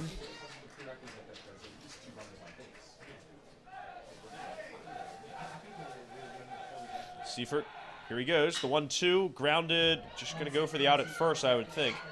Gets there, and Seifert is going to beat it out this time. Jaco unlucky on the similar story where he wasn't able to get to first before the batter. But they get the out, and second and third doesn't matter if you just get the guy out at first, or guy at the guy out first. That was a difficult play for Seifert. Batter really hustled out of the line there, or out of the box there, excuse me, and he was only out by about a half a step, so great hustle by Seifert to get over there and cover the bag. Would have been an infield hit had he not gotten over there. First base was too far away. So top of the order, and you know what he's thinking. Can I get a 2 RBI single? Oh, First no. ball bounces away. It's not going to be 2 RBIs because it's a play at the plate.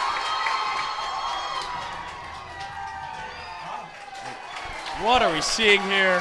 Another ball slipping away to the backstop, and John Carroll take the lead on their second run scored on a pass ball in the day. Yeah, disaster strikes once again for the Cardinals.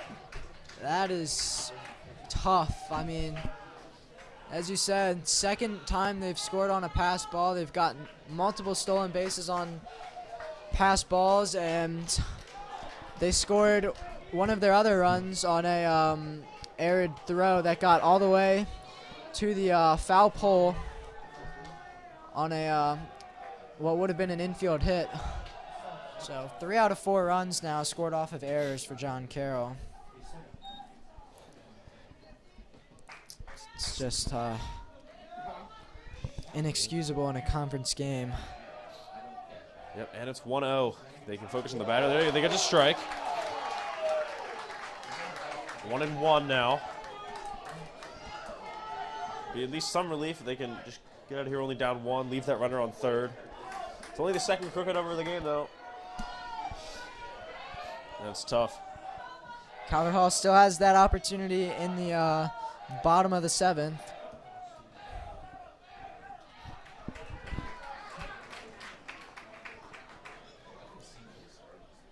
Well, you don't own time, but apparently the batter does. It's called for lots of it.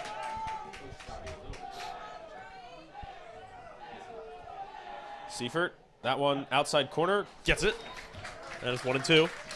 Well located fastball there. If he can do that one more time, I think he might get that punch out.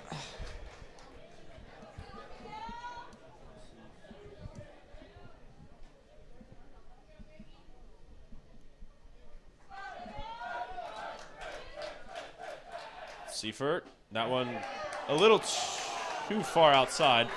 And the whole infield there trying to show up the umpire, not going to get it. I think that was the right call. It was a good off-speed pitch, very well located, but great discipline there by John Carroll, not chasing. And don't expect to get any more strike calls. No. Is it, Matt? You're going to have to pitch right to him.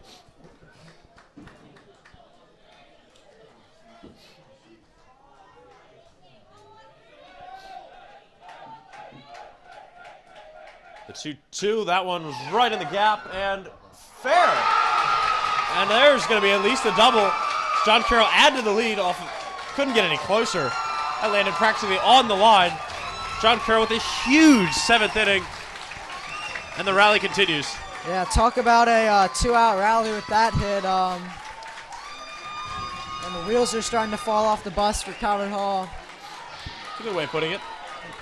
Came in with a 1-run lead and now giving up 3 runs here. Falling behind 2 runs.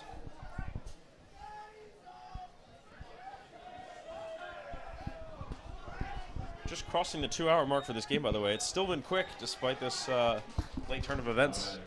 Yeah, well, low-scoring game. Not too many base runners will do that to you, but the 7th inning has certainly put a hold on that term fast.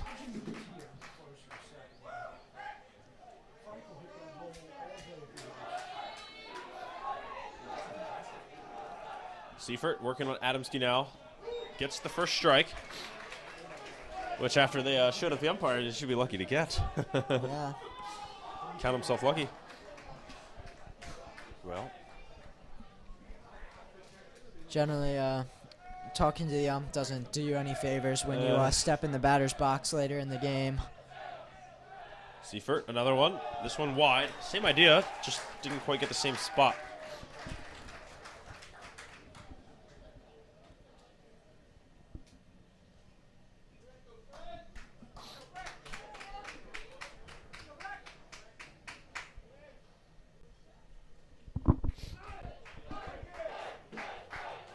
Seifert, same spot, gets the call. 1-2. He's going to have to swing at that eventually because he's shown that he can put it there. Seifert's put it there a few times already. Leon got that pitch. That's the one that he sent into right field. It really wasn't a bad pitch by Seifert, but Leon, a very good player, and just drove that into right field. That's what you're supposed to do with outside pitches. He did exactly that. Ooh. Four of the same pitch. 2 have been strikes, 2 have been balls. Leon, by the way, a UMD commit. Let's see if they try it a 5th time. Yeah. Adamski 0 for 3 on the day. Man on second. It's his 3rd time actually physically being on base, even though that was only his first hit, reaching by Aaron Walk earlier in the day. Well, Seifert's showing a lot of confidence in it. I'd go right back to it. And he does, but barreled up.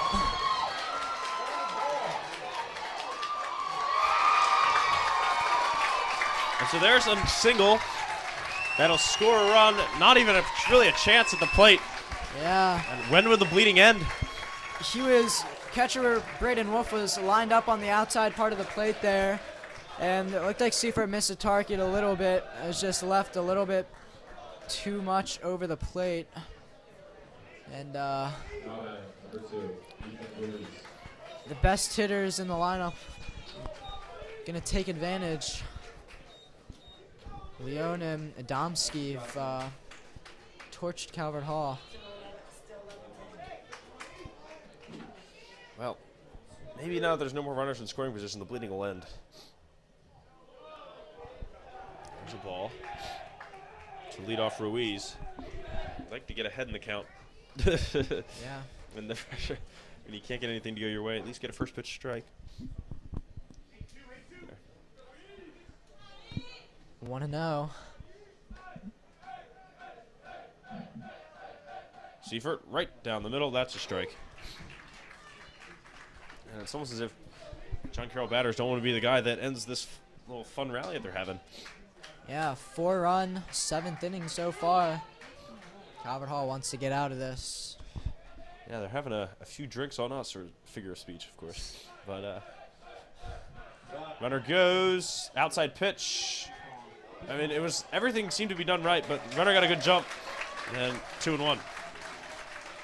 Yeah, it wasn't a bad throw by Wolf, but just a good jump there by Adamski and able to beat the throw.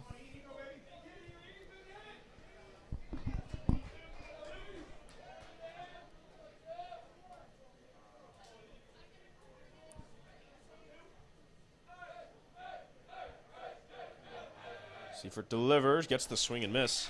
2-2, and again, they're a strike away from getting out of this. Yeah. feel like we've said that 3 or 4 times. We'll see if we can cap it off here. Crowd has gone silent. This is this second 2-2 2-out pitch to Ruiz on the day. I just remember calling it back in, I think, the first inning. And we'll go to a full count.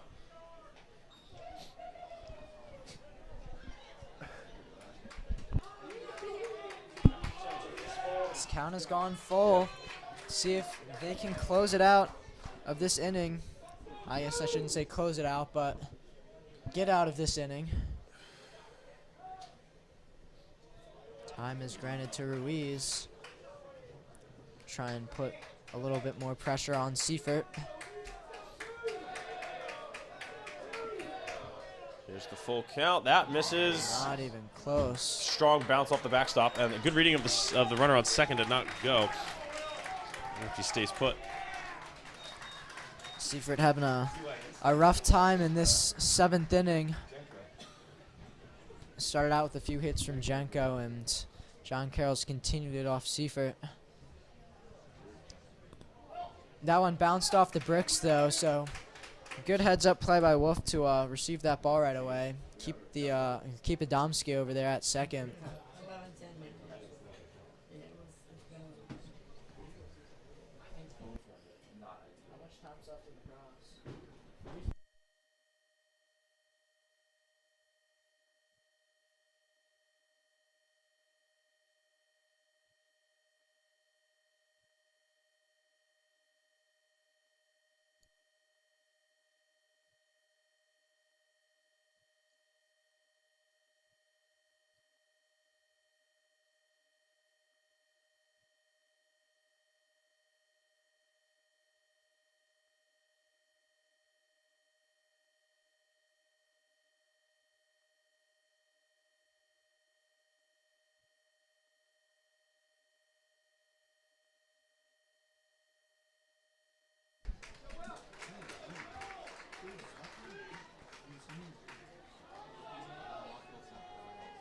Will Ryan now stepping into the box.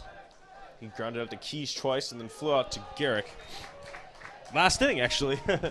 Everyone's batted this. This is the 9th batter, assuming he has a plate appearance.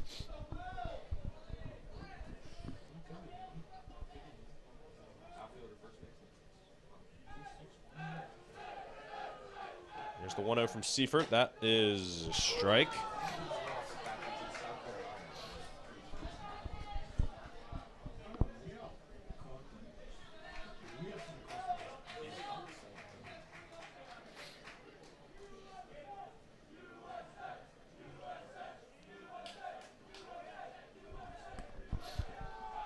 Delivery again. This one's fouled off, and we're a strike away from getting out of this inning. We are a strike away. I feel like I've heard that once or twice. We'll see if... I feel like you've commented on saying that, about saying that once or twice. See if this is the last time we will be saying that today. Force outs at first, second, third, and strike him out. And that one's a change, off speed anyway, knocked away. Didn't think anyone was going to get to it. They seem to think they had a chance, but it is indeed gone. Back-to-back foul balls onto the practice field.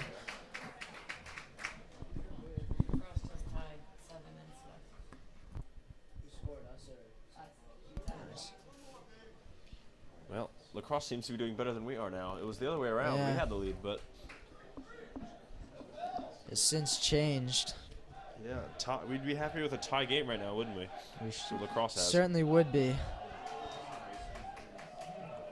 Wasting a pitch inside. It's a good thing I have an extra column here in case they bat around or we go to the 8th inning. Yeah. Good thing you were able to get that pencil to keep scoring the game. Yeah, I mean, there's been a lot of scoring to do since then. There I was hoping certainly there has would be. been. I figured, oh, 2 batters? I don't need a pencil. It's been a relatively low-scoring game until now.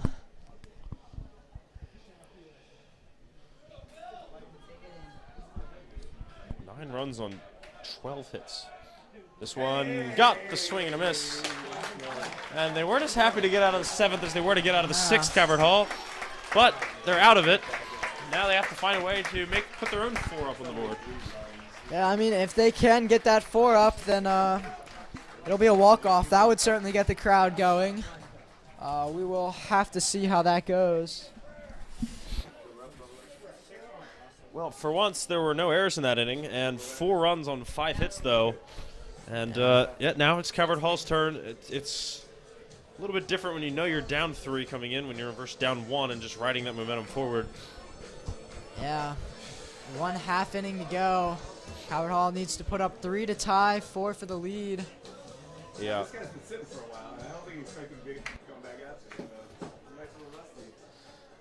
Yeah, and the other thing for John Carroll is first 2 runners you can throw behind, pick off, try to do whatever the heck you want to them.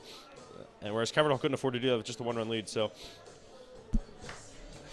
the extra challenge there for Calvert Hall.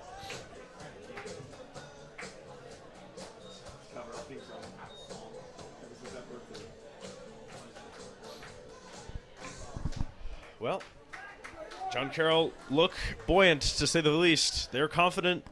See if Calvert Hall can wipe those smiles off their faces. They don't look too excited in their own camp. No. And you can understand why. That being said, we have Barmer, then Wolf, or his replacements, or their equivalents, and then Polarski, of course, homered last time around as your due-up. Leading for the Cardinals is number 6, Caden Barmer. Barmer 0 for 2 with the fielder's choice, his only reason to actually have stayed on base. Flew out to 3rd and the other out. Here's Barmer in the 7th. That first pitch outside, good take.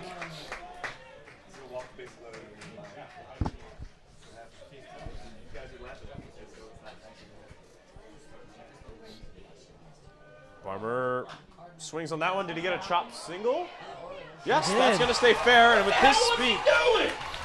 his speed, he's going to go for 2. It's close. He's in there with a double. And it could have been easier than that. It was a little antsy because he didn't get out of the box too well. What a double, a leadoff double for Barmer. His speed made up for it. Whew. Well, that was interesting. And Calvert Hall needs base runners. They've got themselves a base runner. We've seen some crazier comebacks in our time here. Whew. Well, this is getting interesting.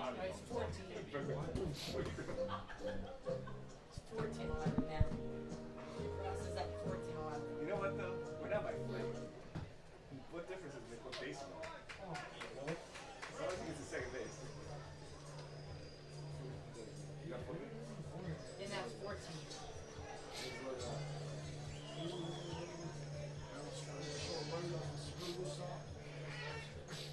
Now batting, number 19, Braden Wolf. Well, hopefully he's hungry like a wolf or something to get some hits, keep this rally going. First pitch, strike. He'll take that. Interesting analogy there, but hey, let's see if it works.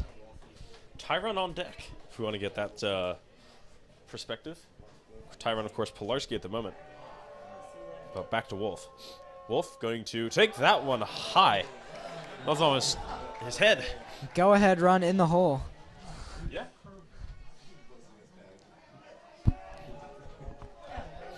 Would have been a tough one to lean into. That would have hit him in the head, but would have given him another base runner.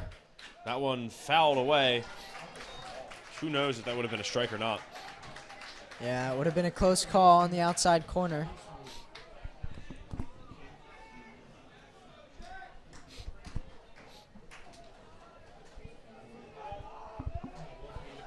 Can't be conservative anymore. Wolf gonna have to go on the hunt, shall I say. That one fouled, not caught. For a second, I thought the catcher held onto it, which would have been an out, but not to be. That had some nice late movement to it, but just barely able to keep a piece of it. Had a chance of catching that for the foul tip strikeout, but Wolf lives to see another day. He's, I'm out of Wolf jokes to make.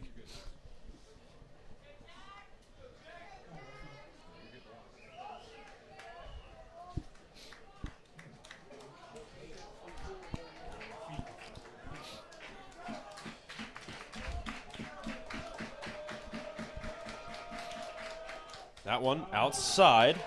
And at the very least, she's made the pitcher throw 5 pitches. Yeah.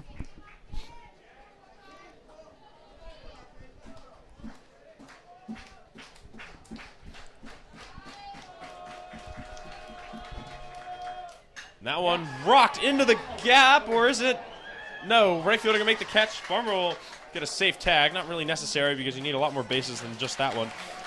And so at least he advances the runner, but I think John Carroll will prefer the outcome of that. For a second, if that had gotten down, this place would have gone crazy because then both sides would have been really struggling to finish off their game. At this point in the game, John Carroll will certainly trade a base for an out. And now Calvert Hall is down to their last out. Or excuse me, 2 outs to go. That one rocked. He's going to get down. Another bloop single. 2 bloop singles today. Barber will walk his way in. Pilarski smart to stay at first with a single. And at both teams, at the very least, showing life down to their last 3 or fewer outs. Yeah, this brings the tying run up to the plate. Pilarski, now with 11 hits in his last 4 games, continues to be on fire. Saw him hit the home run earlier in the game. Now batting, number 11, Connor Keys. Well, let's see if he can unlock the defense on this one. If you remember, Keys drove one into deep right field, missed by about a foot. Keys, high fly ball that should be catchable. It's shallow. And catching it under the lights. 1 swing, 1 out for Keys. He's not going to be happy with that one. Down to the last out. This is who you want up, though. It's C.J. Garrick, leading a home run hitter, highest batting average, highest OBP. Yeah. He's yet to get a hit today, if I'm not mistaken. He keeps hitting it right at people. 0 for so 2, yep. we will see if he can. He dented the get glove on. of the second baseman and the left fielder so far today. And laid down a heck of a good bunt. See if he can be the hero today for Calvert Hall. That one rocked foul. They're loosen up on the bats a little bit, swinging at first pitches though. Coach Schwartz playing a little limbo out there on the first base line to avoid that one.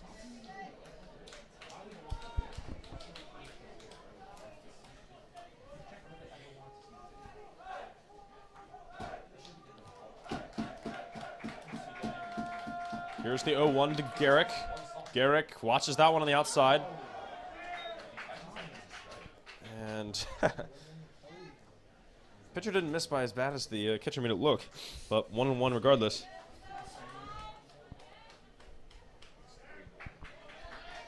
Just need base runners at the moment. Can Garrick get this going? That one right down the middle. And he couldn't not swing at that one. It was right down the middle, but he was, I guess, late. And it's last strike time for John Carroll. Yeah, now down to the last strike. Gotta protect if you're Garrick. John Carroll looking for that punch-out pitch. I would not throw a strike in this situation. Yeah, don't give him anything to hit. Runner goes. That one fouled away. We can try this again. Had to protect there. Does his job.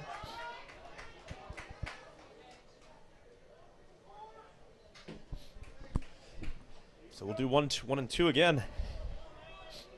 Hopefully not for the last time. Here's the 1-2. That one, good eye. To have the mental strength to take that. That's well done, 2 and 2. Yeah, filthy looking curveball there. It's exactly what you want to throw if you're John Carroll. Try and force that chase. But good discipline. Showing why he's the best hitter on this roster so far this year. That one also away, 3 and 2. Hope Inspire waits. This would be one heck of a 2-out rally if they can pull it off. Full count. Tying run at the plate, winning run on deck. 3-2, 2 out to Garrick. Here it comes, it's outside. And the winning run is at the plate. That's really not the worst case scenario if you're John Carroll. I think that they were very conservatively pitching to Garrick. They know what he's capable of, and they didn't want to give up the long ball or an extra base hit. So once he started to lose the strike zone, They kind of gave up on Garrick. Now Copenspire with the chance to be a hero. Walk-off home run, maybe? Maybe. It's always a possibility. I'm thinking a little more on the low key at the moment, though. Guys, half the game's runs have been scored in this inning. That's the crazy bit. I believe he's got 1 home run on the year. Boy, would this place absolutely erupt if he gets it. Yeah, he's 2 for 3 today. He's got to keep in mind, though, you can't just hit for the home run. Take what they give you. If they give you an outside pitch, drive it into right field for a single. If they don't throw strikes, take the walk. Don't get greedy. That one also outside. He's missed twice trying to pitch around Copenspire. Just needed to get a few strikes in, and then it would have been all his game. Then he could have done this. And so a reliever who's gone through 2 2/3 maybe might have to switch pitchers now. And really, as cool as this has been, there's some serious red flags on the pitching side for both teams to have allowed both. It's not every day. Both teams to get back into it. 3 base runners on both sides or more in a 3 outs and you win the game scenario. Both pitchers really, even if John Carroll are to get out of this without giving up any more runs, still not an ideal closing situation, if you know what I mean. Yeah, it's not every day that see both teams making a big comeback in the last inning, but we're gonna see a pitching change mid-batter. It's another thing you don't see too often.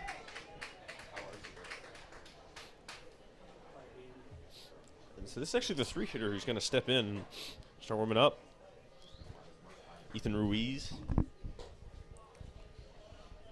Looks like he's throwing a little bit of a sidearm pitch here. Yeah, on the hitting side of things, he's 0 for 3 with a walk. Not his best day, but can make up for it with the last out of the game. Most important out for him. I think everyone will forgive him. I think he will be forgiven if he gets the out here. Certainly be a rough day for him if he ends up giving up the long ball. Yeah. Staying in this game, I thought it was all but over, but hopefully everyone continued to stay tuned in. So we've got ourselves an interesting one down the stretch here.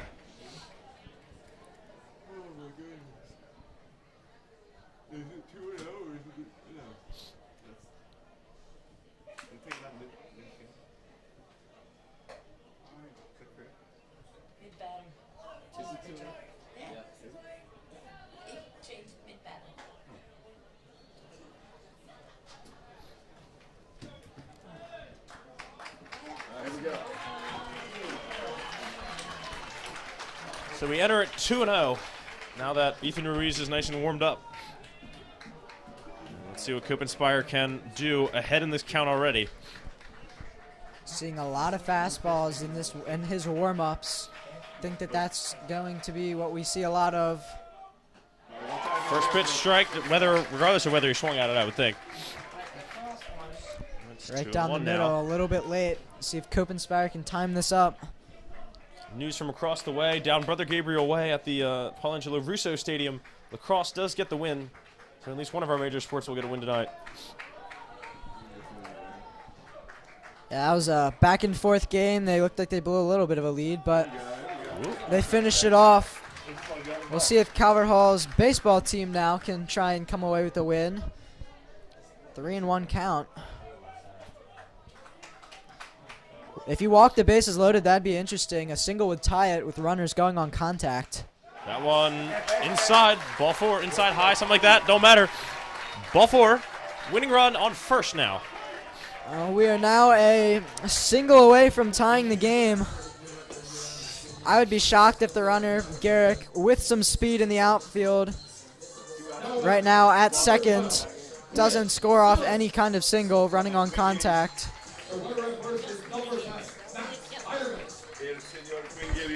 So Heiderman pinch runner. running, yep, for Copenspire, and we'll put our well, the game pretty much has to be tied or over after this at bat. So it comes down to Quinn Gillis today. A single ties it.